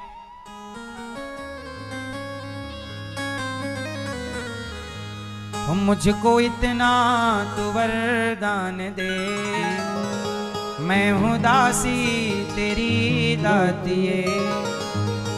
ओ मैया जब तक जीऊं मैं सुहागन रहूं, ओ मैया जब तक जीऊं मैं सुहागन रहूं, मुझको इतना तू वरदान दे। तो आप लोग वरदान यही मांगती हो और लोग आशीर्वाद भी देते हैं, जाओ सदा सुहागन रहो, है ना। बड़े बूढ़े यही आशीर्वाद देते हैं बहू बेटी को, जाओ बेटा सदा सुहागन रहो, तुम्हारी मांग भरी रहे, सुहागन। अब प्रश्न ये खड़ा हुआ कि सुहागन मरे तो अच्छा, और यदि किसी का पति पहले मृत्यु को प्राप्त हो जाए तो क्या वो स्त्री बुरी है? नहीं। इसका उदाहरण मैं आपको देता हूं। माता कौशल्या, क्या माता कौशल्या पतिव्रता नारी नहीं है? माता कौशल्या भी श्रेष्ठ पतिव्रता नारी है, लेकिन उनके पति की मृत्यु हो गई। इससे इसका ये बिल्कुल लोगों ने गलत नियम बना लिया है। लोगों को क्या लगता है, बोले ये सुहागन मरी तो अच्छा, इसके पति की पहले मृत्यु हो गई तो ये, ऐसा नहीं है। कौशल्या जी भी विधवा हुई थी, लेकिन कौशल्या जी क्या थी? पतिव्रता। पतिव्रता कौन है? जो पति में परमेश्वर को देखे और पति के जाने के बाद जो परमेश्वर में मन लगाए, वो नारी पति के बाद भी पतिव्रता ही है। वो नारी पति के बाद भी पतिव्रता ही है, क्योंकि पति के बाद वो परमेश्वर में चित्त लगाती है और कहीं नहीं। वो नारी भ्रष्ट हो जाती है जो पति के रहते या पति के जाने के बाद पराये पुरुष के संबंध में आ जाती है, इसलिए वहां नारी का पतन हो जाता है। इसकी एक बात है, कौशल्या मां कितनी बड़ी पतिव्रता है। आपको पता है कौशल्या जी की कथा? कौशल्या जी की कथा ऐसी है कि कौशल्या जी कितनी बड़ी पतिव्रता हैं, इसकी मैं एक बात सुना रहा हूं कथा। आपने सुना होगा कि जब सीता जी का स्वयंवर हुआ, किसका स्वयंवर? धनुष रखा गया, जो धनुष पर डोरी चढ़ाएगा वो सीता से ब्याह करेगा। अच्छा, जनक जी ने सबको बुलाया था, लेकिन जनक जी ने राम को नहीं बुलाया था। पता है, सीता स्वयंवर में राम बिना बुलाए पहुंचे थे। पता है ये बात आपको? सीता स्वयंवर में राम बुलावा गया था विश्वामित्र जी का, और वहां राम विश्वामित्र जी के साथ थे। तो विश्वामित्र जी के साथ राम गए थे। दशरथ जी के यहां कोई निमंत्रण कार्ड जनक जी ने नहीं पहुंचाया, सबको बुलाया। भूप भूप के दूर दूर से राजा आए, परंतु नहीं पहुंचाया। अब सवाल ये खड़ा हुआ कि जनक जी ने दशरथ जी को निमंत्रण क्यों नहीं दिया? यदि दिया होता तो राम जी दशरथ जी के बढ़िया घोड़ों पे रथ पर चढ़कर जाते, लेकिन राम तो पैदल गए थे। अब सवाल ये खड़ा हुआ कि जनक जी ने दशरथ जी को सीता के स्वयंवर का निमंत्रण क्यों नहीं दिया? इसकी एक कथा है, और वो कथा मां कौशल्या के पतिव्रता धर्म से जुड़ी है, इसलिए मैं आपको सुना रहा हूं। सुनो। ऐसा हुआ था कि एक बार की बात है, जनक जी एक बगीचे पर बैठे थे। उनका बड़ा हरा भरा बगीचा, उसमें बावड़ियां भी थी, कुआं भी थे, तालाब भी था, बड़ा फल फूल से भरा था, सुंदर बगीचा। वहां गर्मियों का समय था, नृत्य गीत चल रहा था। जनक जी बैठे थे कि तभी एक कोई प्यासा साधु आया, और वो प्यासा था। जनक जी बैठे थे, दूर खड़ा होकर पानी मांग रहा था, भाई पानी दो, प्यासा हूं। पर जनक जी अपने नाच गाने में बड़े मस्त थे, सुने नहीं। अच्छी हवा चल रही थी, ठंडी ठंडी मौसम अच्छा था।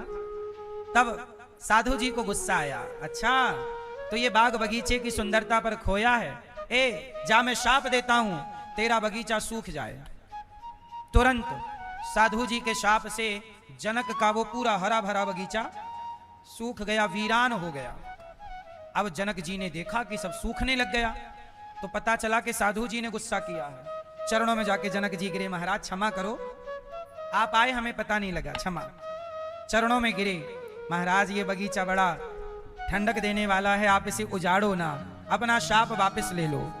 तब कहा कि कोई पतिव्रता नारी इस कुएं से पानी भरकर यदि इस बगीचे में छिड़क देगी तो यह पूरा बगीचा हरा भरा हो जाएगा।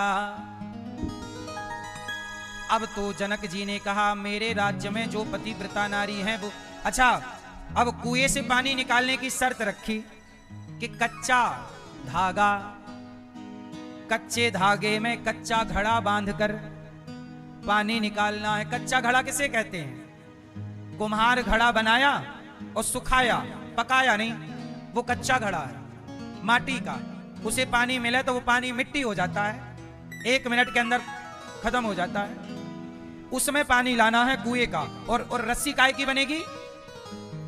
कच्चा धागा, मतलब ये समझो कि एक तरह का रुई की, बिना वो घुमाए फिराए, सीधा कच्चे धागे की। वो कच्चा धागा टूट जाता है ऐसे, जरा सा भार नहीं सहता, इतना भी नहीं सहता, और पानी कैसे आएगा? और बोले जो पतिव्रता नारी होगी वो कच्चे धागे में, कच्चे घड़े में पानी कुएं का खींच कर डालेगी, तब हरा भरा। अब जनक जी ने कहा जो पतिव्रता नारी ऐसा करे वो आगे आ जाए। अब जनक जी के राज्य में कोई आगे नहीं आया।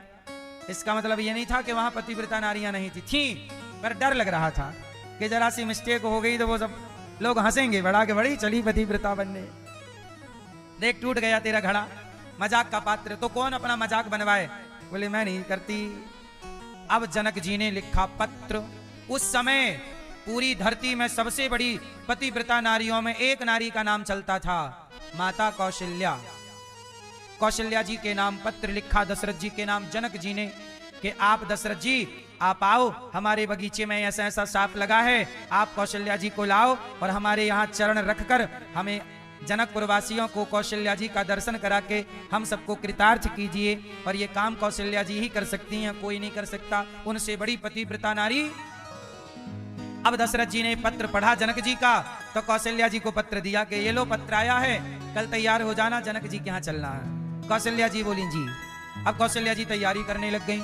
तो कौशल्या जी के कमरे में झाड़ू पोंछा करने वाली एक बाई आती थी, काम वाली। कौन आता था? काम वाली बाई पोंछा लगाती कौशल्या जी के कमरे में। कौशल्या जी की सेविका। तो उसने देखा कि माँ कहीं तैयारी कर रही है, तो पूछा माँ आप कहाँ जा रही हो? अरे बोले जनक जी के यहाँ ये पत्र आया था, तुम ही पढ़ लो पत्र। तो वो काम वाली बाई पढ़ने लगी। अच्छा अच्छा अच्छा अच्छा। वो कच्चे धागे में, कच्चे घड़े में पानी बांधकर, घड़ा बांधकर पानी निकाल के, हे माँ इतने से काम के लिए आप काहे को जाती हो? मैं करके आती हूँ। काम वाली बाई बोली मैं जाती हूँ इतने से काम के लिए, आपको परेशान क्यों कर रहे हैं जनक जी? महाराज से कह देती हूँ माँ नहीं जाएंगी, मैं चली जाती हूँ। अच्छा तू ही बात कर जा। तो दशरथ जी के पास गई, महाराज जी आपकी आज्ञा हो तो इतना सा काम जो पत्र आया है ये तो मैं कराऊंगी, आप क्यों परेशान हो रहे हो? अच्छा कर लोगी? हाँ जा। अब बड़ा रथवत सजा के दशरथ जी ने, दासी थी पर ठाट मेरी दासी तो ठाट बार से जाएगी ना, वो राजा की जिम्मेदारी है। बड़े रथ पर बिठाया, सेना आगे पीछे चल रही है, कुछ कर्मचारी घोड़े हाथी। अब जनक जी को यह पता था कि दशरथ कौशल्या जी आ रहे हैं। तो अब जनकपुर में स्वागत हुआ, कौशल्या जी सब देखने आए, कौशल्या जी कौशल्या जी कौशल्या। सबने अरे बहुत अच्छा। वो दासी भी किसकी थी? कौशल्या मैया की, श्रेष्ठ दासी थी, वो भी पतिव्रताओं में श्रेष्ठ थी। चलो अब जनक जी ने स्वागत किया। अब स्वागत किया तो फूल बिछाए, मां कौशल्या आइए। उन्होंने कहा मैं कौशल्या नहीं हूं, मैं उनकी दासी हूं, झाड़ू लगाती हूं उनके कमरे में। अब जनक जी बोले तो आप क्यों आई हो? अरे आपका काम करने तुम्हारा बगीचा सूख गया है, तुम कर लोगी? हाँ लाओ, कहां बगीचा? वो गई दौड़ते हुए, वो कच्चे सूत में, कच्चे धागे में बांधा कच्चा घड़ा और डाला, हे विधाता मैं पतिव्रता हूं, ये धागा ना टूटे और कच्चा घड़ा ना फूटे। यदि मैं पतिव्रता हूं तो इन दोनों की रक्षा करना विधाता। और डाल के भैया पानी खींचा घड़े से। वो काय को टूटे वो घड़ा, वो काय का फूटे वो रस्सा टूटे। पतिव्रता तो पतिव्रता, भगवान रक्षक होते हैं सत्य के, तो सत्य के रक्षक भगवान। उसने घड़ा निकाला और घड़ा निकाल के और घड़े में पानी भर के कुएं का कोने में डाल दिया। पूरा देखते देखते बगीचा हरा भरा। अब तो जनक जी घबराए और सब बोले जब दासी इतनी बड़ी पतिव्रता तो मां कौशल्या कैसी होंगी? अब दशरथ जी ने जब सीता जी का स्वयंवर किया तो दशरथ जी जानकर, जनक जी ने जब सीता जी का स्वयंवर किया तो जनक जी ने जानकर दशरथ जी को मैसेज नहीं दिया। क्यों? क्योंकि इनके यहां बुलाओ किसी को और ये दासी वासी भेज देते हैं, और सीता के स्वयंवर में कहीं कोई अपना एक आध दासवास भेज दिए तो मेरी बेटी की जिंदगी खराब। इसलिए जनक जी डरों के मारे, डर के कारण जनक जी ने दशरथ जी को निमंत्रण नहीं दिया कि आप तो आते नहीं हो, आपका बेटा पता नहीं तुम्हारे बेटे के कमरे में झाड़ू लगाने वाला ना भेज दे, राम के कमरे में झाड़ू वाला ना जाए, तो अगर मेरी बेटी हो रही है तो कर भी सकते, क्योंकि वहां के लोग अजब है। इस डर के मारे दशरथ जी ने और जनक जी ने सीता जी के निमंत्रण वहां नहीं भिजवाया। लेकिन संयोग तो था, तो राम जी विश्वामित्र जी के यहां गए और विश्वामित्र जी को निमंत्रण आया था तो उनके साथ राम गए और राम सीता का विवाह हुआ, इसलिए निमंत्रण नहीं दिया। तो मैं आपको ये पूरी कथा इसलिए बताया कि इतनी बड़ी पतिव्रता नारी भी विधवा हो गई, माता कौशल्या, और दूसरी एक नारी और है माता कुंती। माता कुंती, ये कुंती माता भी बहुत बड़ी पतिव्रता नारी है, लेकिन ये दोनों नारियां पतिव्रता होने के बावजूद भी वैधव्य को प्राप्त होती हैं। इसका मतलब ये है कि जो नारी पतिव्रता है वो पति है तो है, और नहीं तो फिर जो पति के बाद परमेश्वर में संबंध जोड़ दे, पति के बाद परमेश्वर में नाता जोड़ दे, वह नारी पतिव्रता ही मानी जाएगी। इसलिए पति के बाद भी नारी पतिव्रता रहती है और वह नारी श्रेष्ठ ही रहती है। कोई ये कहकर अपमान ना करे कि तुम तो वैधव्य को प्राप्त हो गई हो, विधवा हो, यह कहकर कोई किसी का अपमान ना करे। विधवा तो मां कौशल्या भी हुई, फिर आप तो कौशल्या जी का भी अपमान करोगे। इसलिए जो नारी पति के बाद परमेश्वर में चित्त लगाकर, वो नारी पतिव्रता ही है। समझ में आई? इसलिए नारी का अपमान ना किया करो। जो बूढ़ी नारी हैं वो नारियां पवित्र हैं। जो पति के सिवा पराये पुरुष की ओर नहीं देखती, वो पति है या नहीं है? नहीं है तब भी तो नहीं देखा ना, वो पतिव्रता ही नारियां। लोग ये पूरी बात नहीं जानते, आधी अधूरी बात समझते हैं। इसलिए तो भगवान श्री गोपियों से कहते हैं, पतिव्रता एक पतिव्रत रहे जगत में, सब व्रत हैं बेकार। बिन पतिव्रत के नारी का तो जीवन है बेकार। सूना पति बिना संसार। अब पुरुषों को बताऊं, नारी पतिव्रता हो और पुरुष कैसा हो? पुरुष कैसा होना चाहिए? आप कैसे हो? पुरुष को होना चाहिए पत्नीव्रता। पत्नीव्रता मतलब जो अपनी पत्नी के सिवा पराई स्त्री के बारे में सोचे भी ना, वो कौन है? पत्नीव्रता। पत्नीव्रता पुरुष कौन है? नाम बताओ। पत्नीव्रता पुरुष हैं भगवान राम। राम ने सीता जी के अतिरिक्त किसी और स्त्री के बारे में नहीं सोचा। बोलो हाँ कि ना? लोग कहते हैं कि राम जी ने अपनी पत्नी को वनवास भेज दिया, लेकिन लोगों को यह पता नहीं है कि राम जी ने सीता जी के जाने के बाद भी विवाह नहीं किया। जबकि राम जी चाहते तो दूसरा विवाह कर लेते, पर नहीं। जब राम जी ने यज्ञ किया तो उस यज्ञ का नियम था कि बिना पत्नी के वो यज्ञ हो नहीं सकता। तब राम जी से कहा गया कि आप विवाह कर लो। बोले नहीं, कोई और ऑप्शन निकालो। तब सोने की सीता बनाई गई। किसकी सीता बनी? मैया। काय की सीता बनी? देखो राम ऐसे हैं कि अपनी एक पत्नी, दूसरे की ओर नहीं। इसलिए आप भी आजकल के पुरुष जो पत्नी व्रता हैं उनको तो हम प्रणाम करते हैं, पर कुछ पुरुष क्या रिंगटोन सेट किए रहते हैं मोबाइल पे, सामने वाली खिड़की में एक चांद का टुकड़ा रहता है। अब बताओ ये काय के पत्नी व्रता? सामने वाले खिड़की में देखते रहते हैं जैसे वो जेठालाल बबीता को ही देखता रहता है।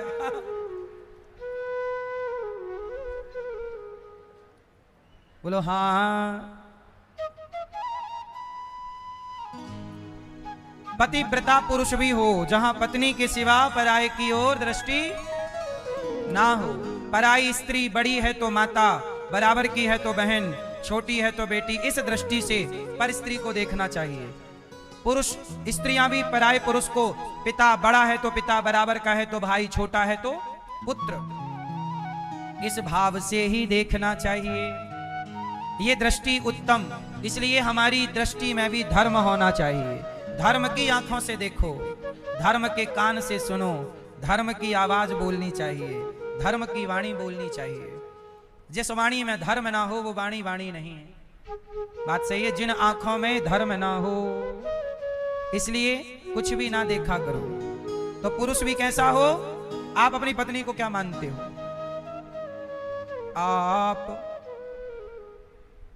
आप कैसे पति हो? पत्नी आपके लिए क्या मायने रखती है? कहां आपकी पत्नी? ये क्या मानते हो आप इनको? हैं? धर्म पत्नी? पत्नी तो मानते हो, हम कहां कह रहे हैं कि पत्नी नहीं है।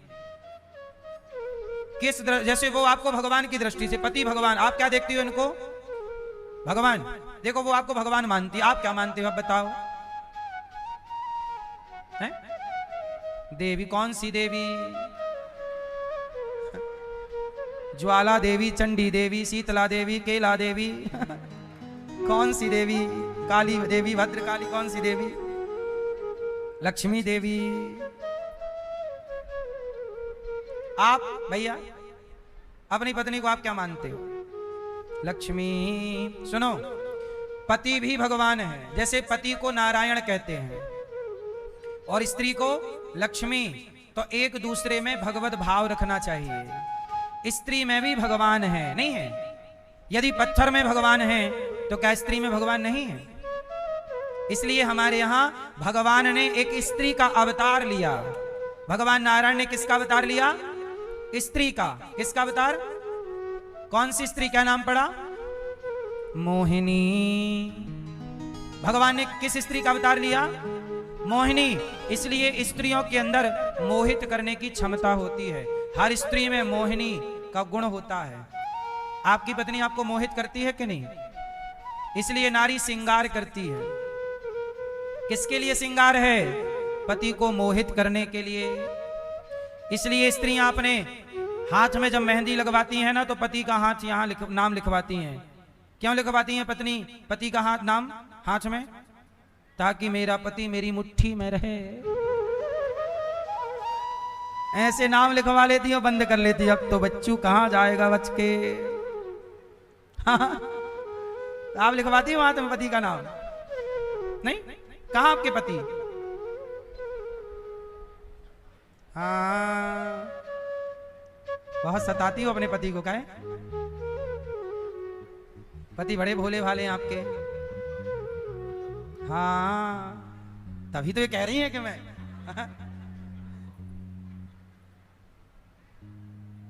सुनो, तो पति का हाथ कहां? पत्नी, स्त्रियां मेहंदी लगाते समय पति का नाम कहां लिखवाती हैं? अपने मुट्ठी में, और बंद कर लेती हैं अंदर। इसलिए स्त्रियों के अंदर मोहित करने की क्षमता, इसलिए मोहिनी गुण है जो भगवान नारायण ने स्त्री का अवतार लिया ना, तो हर स्त्री के अंदर क्या होता है? मोहित करने। इसलिए देवता लोग संतों की तपस्या भंग करने के लिए किसको भेजते हैं? स्त्रियों को। इसलिए स्त्रियां मोहित करती हैं। इसलिए कहता हूं पराई स्त्री से बच के रहिएगा। अपनी पत्नी के मोह में फंस गए तब तो ठीक है, और पड़ोसन के मोह में पड़ गए तो सर्वनाश हो जाएगा। बोलो हाँ। पर स्त्री पर नारी पैनी छुरी। पराई स्त्री क्या है? छुरी।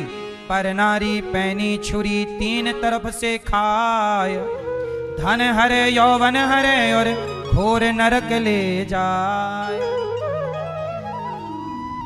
इसलिए आप लोग पराई औरत के चक्कर में ना पड़ना।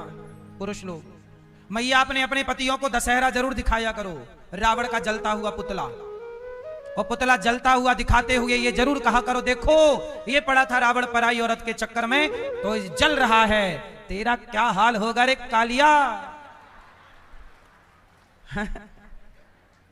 अपने अपने पतियों को बताया करो कि ये रावण इसलिए जल रहा है क्योंकि पराये चक्कर में पड़ा था, और तुम भी पड़े तो तेरा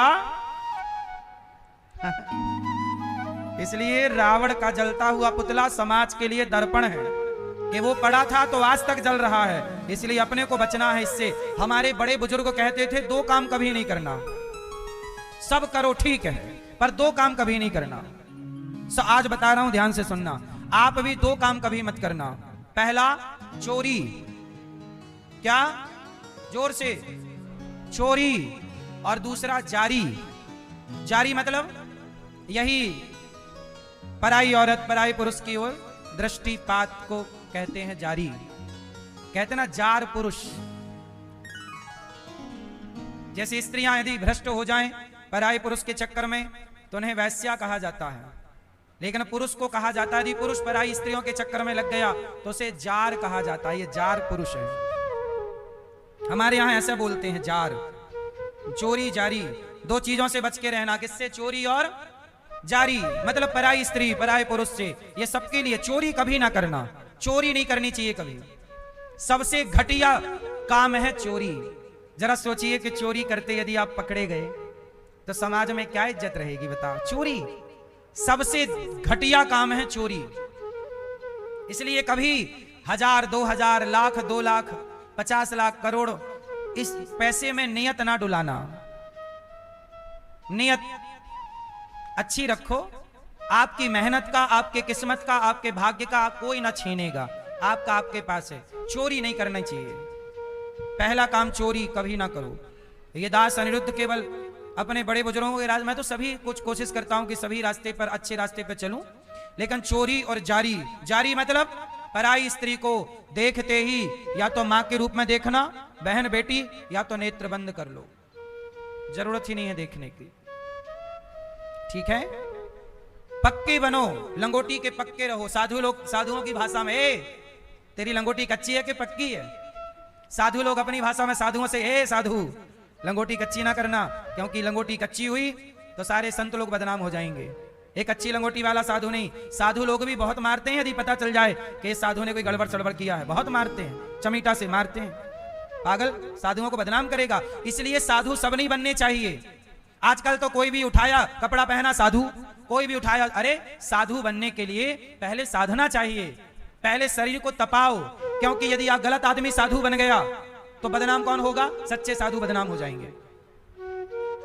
आईपीएस, मैं आईपीएस का बैच लगा के घूमने लग जाऊं तो फिर पकड़ा जाऊंगा, गलत है कि नहीं भाई? मैं बोलने लग जाऊं कि मैं राष्ट्रपति हूं भारत का, तो नहीं हो सकता।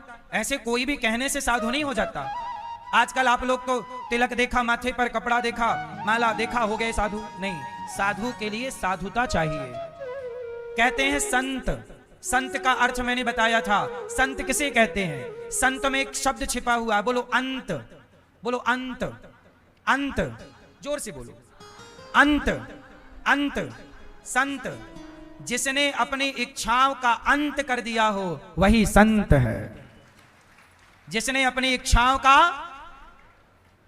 अपने अंदर की बुराइयों का अंत कर दिया हो वही संत है। इसलिए साधु, आजकल कोई भी आया बोले मैं पत्नी छोड़ आया, मैं सब छोड़ आया, मैं साधु बनूंगा।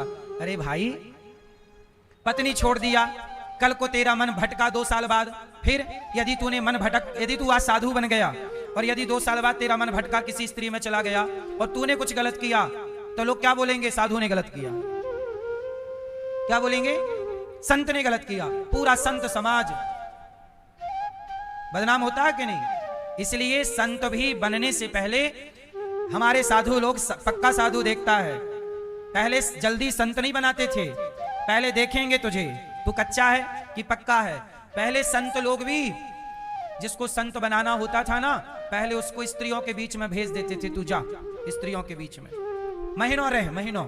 जब महीनों रहकर भी स्त्रियों के बीच में जब तेरे मन में कोई विकार उत्पन्न ना हो, तब तू संत बनने के योग्य है। निर्विकार हो जाए, कोई विकार ना रह जाए। इसलिए आजकल तो कोई भी बन जाए और फिर बदनाम हो तो सनातन बदनाम हो, नहीं, कोई भी बन जाता है बदनाम, फिर सनातन हो, फिर लोग कहते हैं सनातन धर्म ऐसा। अरे सनातन धर्म ऐसा नहीं है। आजकल लोग मनमुखी हो गए हैं, जो मन में आता है करते हैं। तो ये मनमुखी लोगों ने बिगाड़ रखा है व्यवस्था को, वरना साधु तो साधु है। इसलिए हमारे यहां साधु कैसा है, हमारे यहां साधु तो जब प्रयाग लगता है, कुंभ लगता है, तो आपने देखा होगा नागा साधु होते हैं। नागा मतलब वो कपड़े नहीं, भभूति रमाए बस, कपड़ा नहीं। मतलब कपड़ा क्यों नहीं, क्योंकि अब जब कोई इच्छा ही नहीं रह गई। अब जैसे छोटा बच्चा है, छोटा बच्चा भी कपड़ा नहीं पहनता, वो भी निर्विकार है। छोटा बच्चा कैसा है, निर्विकार, उसे कोई विकार। ऐसे ही जब आपके अंदर कोई विकार ही ना रह जाएगा तो फिर आप तो बच्चे हो गए छोटे से, फिर आप कपड़े पहनो या मत पहनो। तो उस स्थिति को पा जाने के बाद वो नागा साधु कहलाते हैं। लेकिन समाज में चूंकि रहना है बहन बेटियों के बीच में, इसलिए वो कमर अमर ढक के रखते हैं, केवल उसी टाइम पे नागा साधु होते हैं पूरा। बाकी उसके इसके बाद देखा होगा कुंभ के बाद कहीं नागा साधु नहीं दिखता, जबकि वहां हजारों होते हैं, कहां चले जाते हैं। फिर वो अपनी कमर को ढक लेते हैं कि मर्यादा में भी रहना है समाज के बीच में, इसलिए, वरना है वो नागा ही, लेकिन मर्यादा में रहने के लिए कि चलो हमारे लिए कपड़ा नहीं, आपकी दृष्टि के लिए कपड़ा। तो ये परंपराएं सनातन की हैं जो जीवित हैं। इसलिए कुल मिलाकर ये बात इसलिए कही जा रही है कि आप भी लंगोटी के पक्के रहो, अपने बेटों को अपनी बेटियों को पक्का रखो कि लिव इन के चक्कर में ना पड़ें कि शादी के पहले 4 जगह 6 जगह लड़का लड़की यहां वहां भटक रहे हैं, इस स्त्री। ये सब चरित्रहीनता सनातन की सुंदरता नहीं है। सनातन की सुंदरता है राम चरित्र सुनवे कौन रसिया, राम लखन सीता मन बसिया। जिसका चरित्र अच्छा है वही अच्छा है, जिसका चरित्र अच्छा नहीं है वो अच्छा। आपके फेस से आप अच्छे बुरे नहीं होते, आपके पैसे से आप अच्छे बुरे नहीं होते, आपके चरित्र से आप अच्छे या बुरे होते। चरित्र की पूजा सनातन में है। इसलिए भारत बड़ा है। पूरी दुनिया में केवल विधवा स्त्रियां भारत में पाई जाती हैं, और भारत की परंपरा वाली स्त्रियां, विदेशों में जो भारतीय लोग बस गए वो भारतीय ही हैं, तो भारत में ही केवल विधवा स्त्रियां होती हैं। अमेरिका में कोई विधवा नहीं होता। क्यों मैया, सही है ना? ये हमारी मैया तो अमेरिका में 40 साल से, चाइना में, रसिया में, किसी भी दुनिया के देश में जाओ, विधवा स्त्रियां केवल भारत में हैं, अमेरिका में नहीं है। क्यों? क्योंकि भारत में पति के जाने के बाद वो उसी पति की विधवा रहकर जीती हैं, पर विदेशों में पति चला जाए तो दूसरा जिंदाबाद, तीसरा जिंदाबाद, 2 मर गए तो तीसरा, 3 मर गए तो चौथा, 4 मर गए तो 5वां।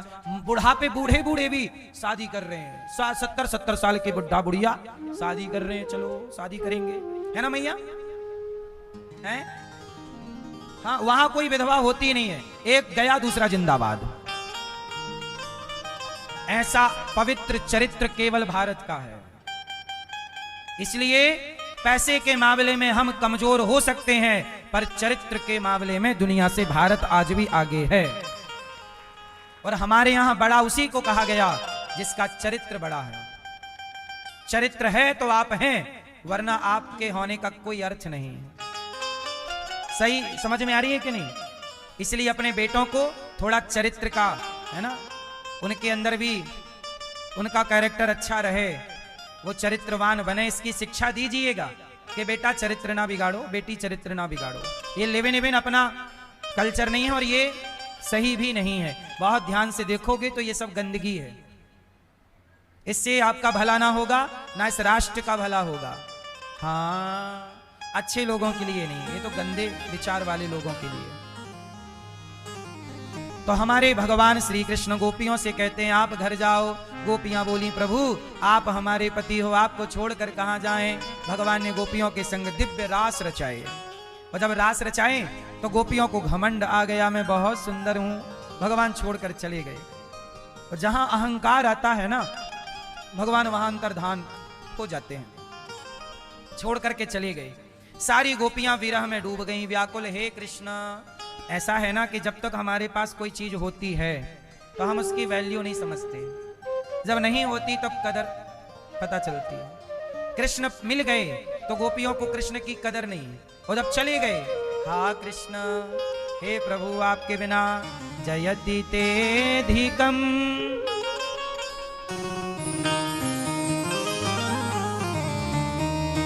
जयति तेधिकम, हे कृष्ण अधिकम जयति जन्मना प्रजा। आप कहाँ चले गए प्रभु नंदनंदन। सारी गोपियां बोल रही हैं, हे श्याम सुंदर, हमें मानना था तो आपने कथा का अमृत क्यों दिया। तब कथामृतम तप्त जीवनम कविभिरीडितम कल्मषापहम श्रवण मंगलम। हे प्रभु, सारी गोपियां बोल रही हैं, श्याम सुंदर मिल जाओ प्रभु। राधा रानी को लेकर भगवान अंतर्धान भये। राधा रानी बोली, प्रभु थक गई हूं। भगवान बोले, आओ कंधे पर बैठ जाओ। और जैसे श्री जी कंधे पर जाकर बैठने लग गई, श्याम सुंदर श्री जी राधा रानी को भी छोड़कर अंतर्धान हो गए। सारी गोपियां जब मिली, एक सुर में गोपी गीत गाया और प्रभु को पुकारा, हे नाथ, रोई भगवान के लिए, अपराध हो गया प्रभु, हम बड़ी गलती कर बैठी हैं नाथ, हमें छोड़ कर ना जाओ। और जब भगवान की याद में गोपियां रोई, तड़पी, तरसी, विरह में डूबी, तब भगवान को लगा भी ये मर जाएंगी। भगवान ये देखते हैं कि मेरे भक्त को मेरी जरूरत है कि नहीं। भगवान किसे मिलते हैं? किसे मिलते हैं भगवान? जिस भक्त को जरूरत होती है, तड़पता है जो। यदि आप तड़प रहे हैं, जैसे मछली तड़प रही है पानी के लिए, यदि भक्त के अंदर भी भगवान को प्राप्त करने की तड़प है तो भगवान मिलेंगे। वो तड़प ही नहीं है तो भगवान बोलेंगे, जब आप हमारे बिना रह सकते हो तो रहो। गोपियां तो ऐसी स्थिति में पहुंच गईं कि अब जी ना पाएंगी, और जब जी ना पाएंगी की स्थिति में गईं, अब प्राण निकल जाएंगे। तब विरह में व्याकुल होकर जब पुकारा, यत्ते सुजाते चरणाम्बुरुहम स्तनेषु भीताः शनैः प्रियदधीमहि कर्कशेषु तेना टवीमटसि तद्व्यथतेन किंस्वित् कूर्पादिभिर्भ्रमति दीर्घभवदायुषां न। और जब गोपियों ने पुकारा, तासा माविर्भूत भूच्छौरिः स्मयमान मुखाम्बुजः पीताम्बरधरः स्त्रग्वी साक्षान् मनमथ मनमत। प्रकट होकर भगवान गोपियों के समक्ष आ गए। गोपियों ने प्रभु को पाकर प्रसन्नता व्यक्त की और जितनी गोपियां उतने कृष्ण होकर दिव्य महारास रचाए। कौन सा रास? एक होता है रास, एक होता है महारास। सीमित गोपियां और सीमित कृष्ण तो रास, असीमित कृष्ण, असंख्य कृष्ण, असंख्य गोपियां, एक कृष्ण और 10 गोपियां, तब तो रास। और जितने कृष्ण जितनी गोपियां उतने कृष्ण, तब महारास, दिव्य महारास। उस महारास में ये रास क्या था? ये जीवात्मा और परमात्मा का मिलन था। ये रास का मतलब ये मत समझ लेना कि कोई भोग विलास की लीला है। ये कोई भोग विलास की लीला नहीं है। ये जीवात्मा, मीरा जैसे भक्त, जब भक्ति के बल पर व्यक्ति उस परम पद को पहुंचता है तो भगवान अपना लाड़, अपना प्यार भक्तों पर लुटाते हैं। उस लुटाने के नाम का नाम रास है। जब भगवान कृपा लुटाते हैं उसे रास कहते हैं, जीवात्मा परमात्मा का मिलन। अब गोपियां भगवान के संग दिव्य रास रचा रही हैं, महारास। शंकर जी आए गोपी बनकर, कहते हैं हमें उस रास में सम्मिलित होना है। पार्वती जी लगा के बिंदिया, बना के जूड़ा, चाल चले मतवाली, चल पड़े शंकर जी। और जब आए उस दिव्य रास में, हनुमान जी भी सखी बनकर आए, शंकर जी भी सखी बनकर आए, नारद जी भी सखी बनकर आए। ये गोपी क्या है? गोपी स्त्री का नाम नहीं है। जिसने अपनी इच्छाओं को समाप्त कर दिया है, जिसने अपने भीतर की वासनाओं को मिटा दिया, उसी का नाम गोपी है। कोई कामना नहीं, कोई इच्छा नहीं। अब भगवान दिव्य गोपियों के संग महारास रचा रहे हैं, दिव्य रास। रास की लीला चालू। उसके बाद भगवान ने सुदर्शन और शंखचूड़ के उद्धार की लीला की, अरिष्टासुर का उद्धार किया। युगल गीत गोपियों ने गाया, केसी और व्योमासुर को मारा। अक्रूर जी आए और भगवान को लेकर मथुरा चले। गोपियां रथ के आगे लेट गईं, प्रभु हम आपके बिना कैसे रहें। तड़पने लगी गोपियां, तरसने लगी। गोपियों से भगवान ने कहा 2 दिन में आ जाऊंगा मैं, सिर्फ 2 दिन का कह करके भगवान चले गए। और जैसे ही भगवान गए, अक्रूर जी यमुना जी स्नान किए, भगवान ने अपना दिव्य दर्शन कराया। मथुरा पहुंचे तो मथुरा में भगवान ने एक धोबी कपड़े का गट्ठा लेकर जा रहा था। भगवान ने कहा मामा जी राम राम, कपड़ा दोगे? ये धोबी वही था जिसके कहने से सीता जी को वनवास जाना पड़ा। आज भगवान ने धोबी से कपड़ा मांगा। धोबी बोला तुमने बाप के राज में ऐसे कपड़े पहने हैं? एक तमाचा जोर का मारा, धोबी का उद्धार हो गया। भगवान ने अब कृपा की, दर्जी पर कृपा की, सुदामा नाम के माली पर कृपा की, और त्रेता की सूपनखा, त्रेता की सूपनखा द्वापर में कुब्जा बन करके आई। कुब्जा चंदन लेके जा रही थी कृष्ण को लगाने, कंस को लगाने। भगवान बोले सुंदरी कहां जा रही हो? बोले चंदन। किसके लिए? कंस के लिए। भगवान बोले हमें लगा दो। कुब्जा बोली कि ठीक है आप सुंदर हैं, आपको लगा देती हूं। पहली बार मुझे किसी ने सुंदरी कहा। भगवान बोले अच्छा उसकी कुबड़ निकली थी। भगवान ने कहा कि दुनिया तुम्हारे तन को देखता है, हम तुम्हारे मन को देख रहे हैं। सूपनखा राम को चाहती है कि नहीं पति के रूप में, तो उसकी इच्छा तब पूरी नहीं हुई। सूपनखा पुष्कर में जाके 10,000 सालों तक तपस्या की रावण के मरने के बाद। और ब्रह्मा जी आए तो कहा सूपनखा क्या चाहती हो? बोले मुझे राम चाहिए पति के रूप में। तब ब्रह्मा जी ने राम से कहा प्रभु ये तो आपके पीछे पड़ी है, अब बताओ क्या करें? बोले कि मेरी भक्त है वो, कह दो कि द्वापर में जब वो कुब्जा बनकर आएगी तब मैं कृपा करने उस पर आऊंगा, चिंता ना करें। वही सूपनखा कुब्जा बनी, चंदन लेकर के प्रभु को चंदन लगा रही है पूरे शरीर पर। भगवान ने कहा तेरी कुबड़ हम ठीक करेंगे। पांव पर पांव रख के एक ठोकर मारी, कुब्जा की कुबड़ सही हो गई। कुरूपवान थी, प्रभु ने स्वरूपवान बना दिया, दिव्य बना दिया पूतना को प्रभु ने, दिव्य। इसके बाद भगवान ने सूपनखा पर कृपा करके पूतना कुब्जा, अच्छा कुब्जा ने इतना सा चंदन दिया तो भगवान ने कहा तुमने मुझे इतना दिया, मैं तुम्हें इतना दूंगा। भगवान कहते हैं तुम मुझे इतना दोगे तो मैं तुम्हें इतना दूंगा। एक बार क्या हुआ, श्री कृष्ण और अर्जुन जा रहे थे, कहीं रास्ते पर थे, कोई ब्राह्मण देवता आए, वो भीख मांग रहे थे। ब्राह्मण भिक्षाम देहि, भिक्षा दे दो। अर्जुन से मांगा, अर्जुन आपका बड़ा नाम सुना है, मैं भिखारी हूं, तुम भिक्षा दो। तो अर्जुन ने एक सोने से भरी थैली, सोने से भरी पोटरी पकड़ा, ये लो।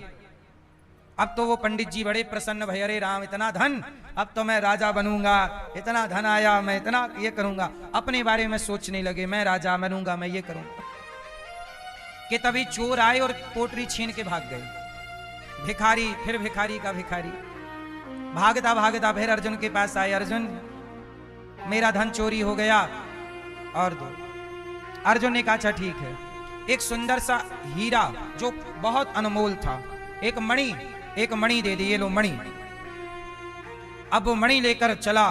भिखारी बोला वाह इसको बेचूंगा, बहुत पैसा मिलेगा, मैं राजा बनूंगा और मेरी राज सत्ता में सब लोग रहेंगे, मैं ये बनूंगा, मैं वो, मेरी गरीबी मिट गई। वो अपने घर गए, उनके घास की झोपड़ी थी, तो पुराना सा एक घड़ा था, उसमें वो हीरा मणि रख दी। और वो थके थे, पंडित जी सो गए, पत्नी काम कर रही थी। अब अच्छा पत्नी गई पानी लेने, तो पानी का घड़ा फूट गया। तो पुराना घड़ा जिसमें वो मणि रखी, बोले उस घड़े पे, उस घड़े को लेके गई और पानी नदी में ले जाके धुल दिया, पलटाया तो वो मणि गिर गई। पानी लेकर आई, पति की नींद खुली, पति ने देखा घड़ा गायब। बोले यहाँ घड़ा था, कहाँ गया? बोले मैं धुले आई, वो पानी ले आई, वो फूट गया था। अब पति बोला राम राम, उसमें मणि थी, बहुत ढूंढा, नदी में गए पर मिली नहीं। अब फिर अर्जुन के पास गए, महाराज मेरी गरीबी मिट ही नहीं रही है, मेरे भाग्य में पैसा है ही नहीं। भगवान कृष्ण मुस्कुराए, कहा अर्जुन इसके भाग्य में अमीरी है। अर्जुन ने कहा जब अमीरी है तो मैंने इतना धन दिया तो ठहरा क्यों नहीं इसके पास। भगवान ने कहा लो हे ब्राह्मण देवता यहां ये लो, ये कुछ पैसे आप रख लो, कुछ पैसे, इतने से पैसे दे दिए, ये लो। पंडित जी बोले इतने से पैसे में क्या होगा, इतना सा पैसा है। एक मछुआरा नदी में मछली पकड़ा और वो ले जा रहा था, मछली बड़ी तड़प रही थी, उसके जाल में फंसी। तो पंडित जी को दया आई। पंडित जी ने कहा भैया ये पैसे ले लो, कुछ श्री कृष्ण ने दिए हैं मुझे, ये ले, मेरे काम के तो है नहीं, इतने से तो क्या होगा, तुम रखो। और ये मछली तड़प रही है, मुझे देखा नहीं जा रहा है, ये मछली लाओ, मैं पानी में छोड़ दूंगा। और मछली को पंडित जी ने लिया और जैसे ही वो नदी के पास पानी में छोड़ने चले तो मछली के गले में वही उसकी मणि, मछली निकल गई थी और उसकी मणि पंडित जी के हाथ में आ गई और हाथ में मणि आई और मछली चली गई पानी में। अब पंडित जी चिल्लाए मिल गई, मिल गई। अब चोर वहीं थे, गुजर रहे थे आसपास से, चोरों को लगता है पंडित जी को हमारी सूचना मिल गई, अब ये पकड़वा के मरवाएगा। तो चोर आए और पंडित जी का चुराया हुआ धन देकर, पंडित जी ये धन तुम्हारा है, हमें मत पकड़वाना। पंडित जी का खोया हुआ धन वापस मिला, मणि भी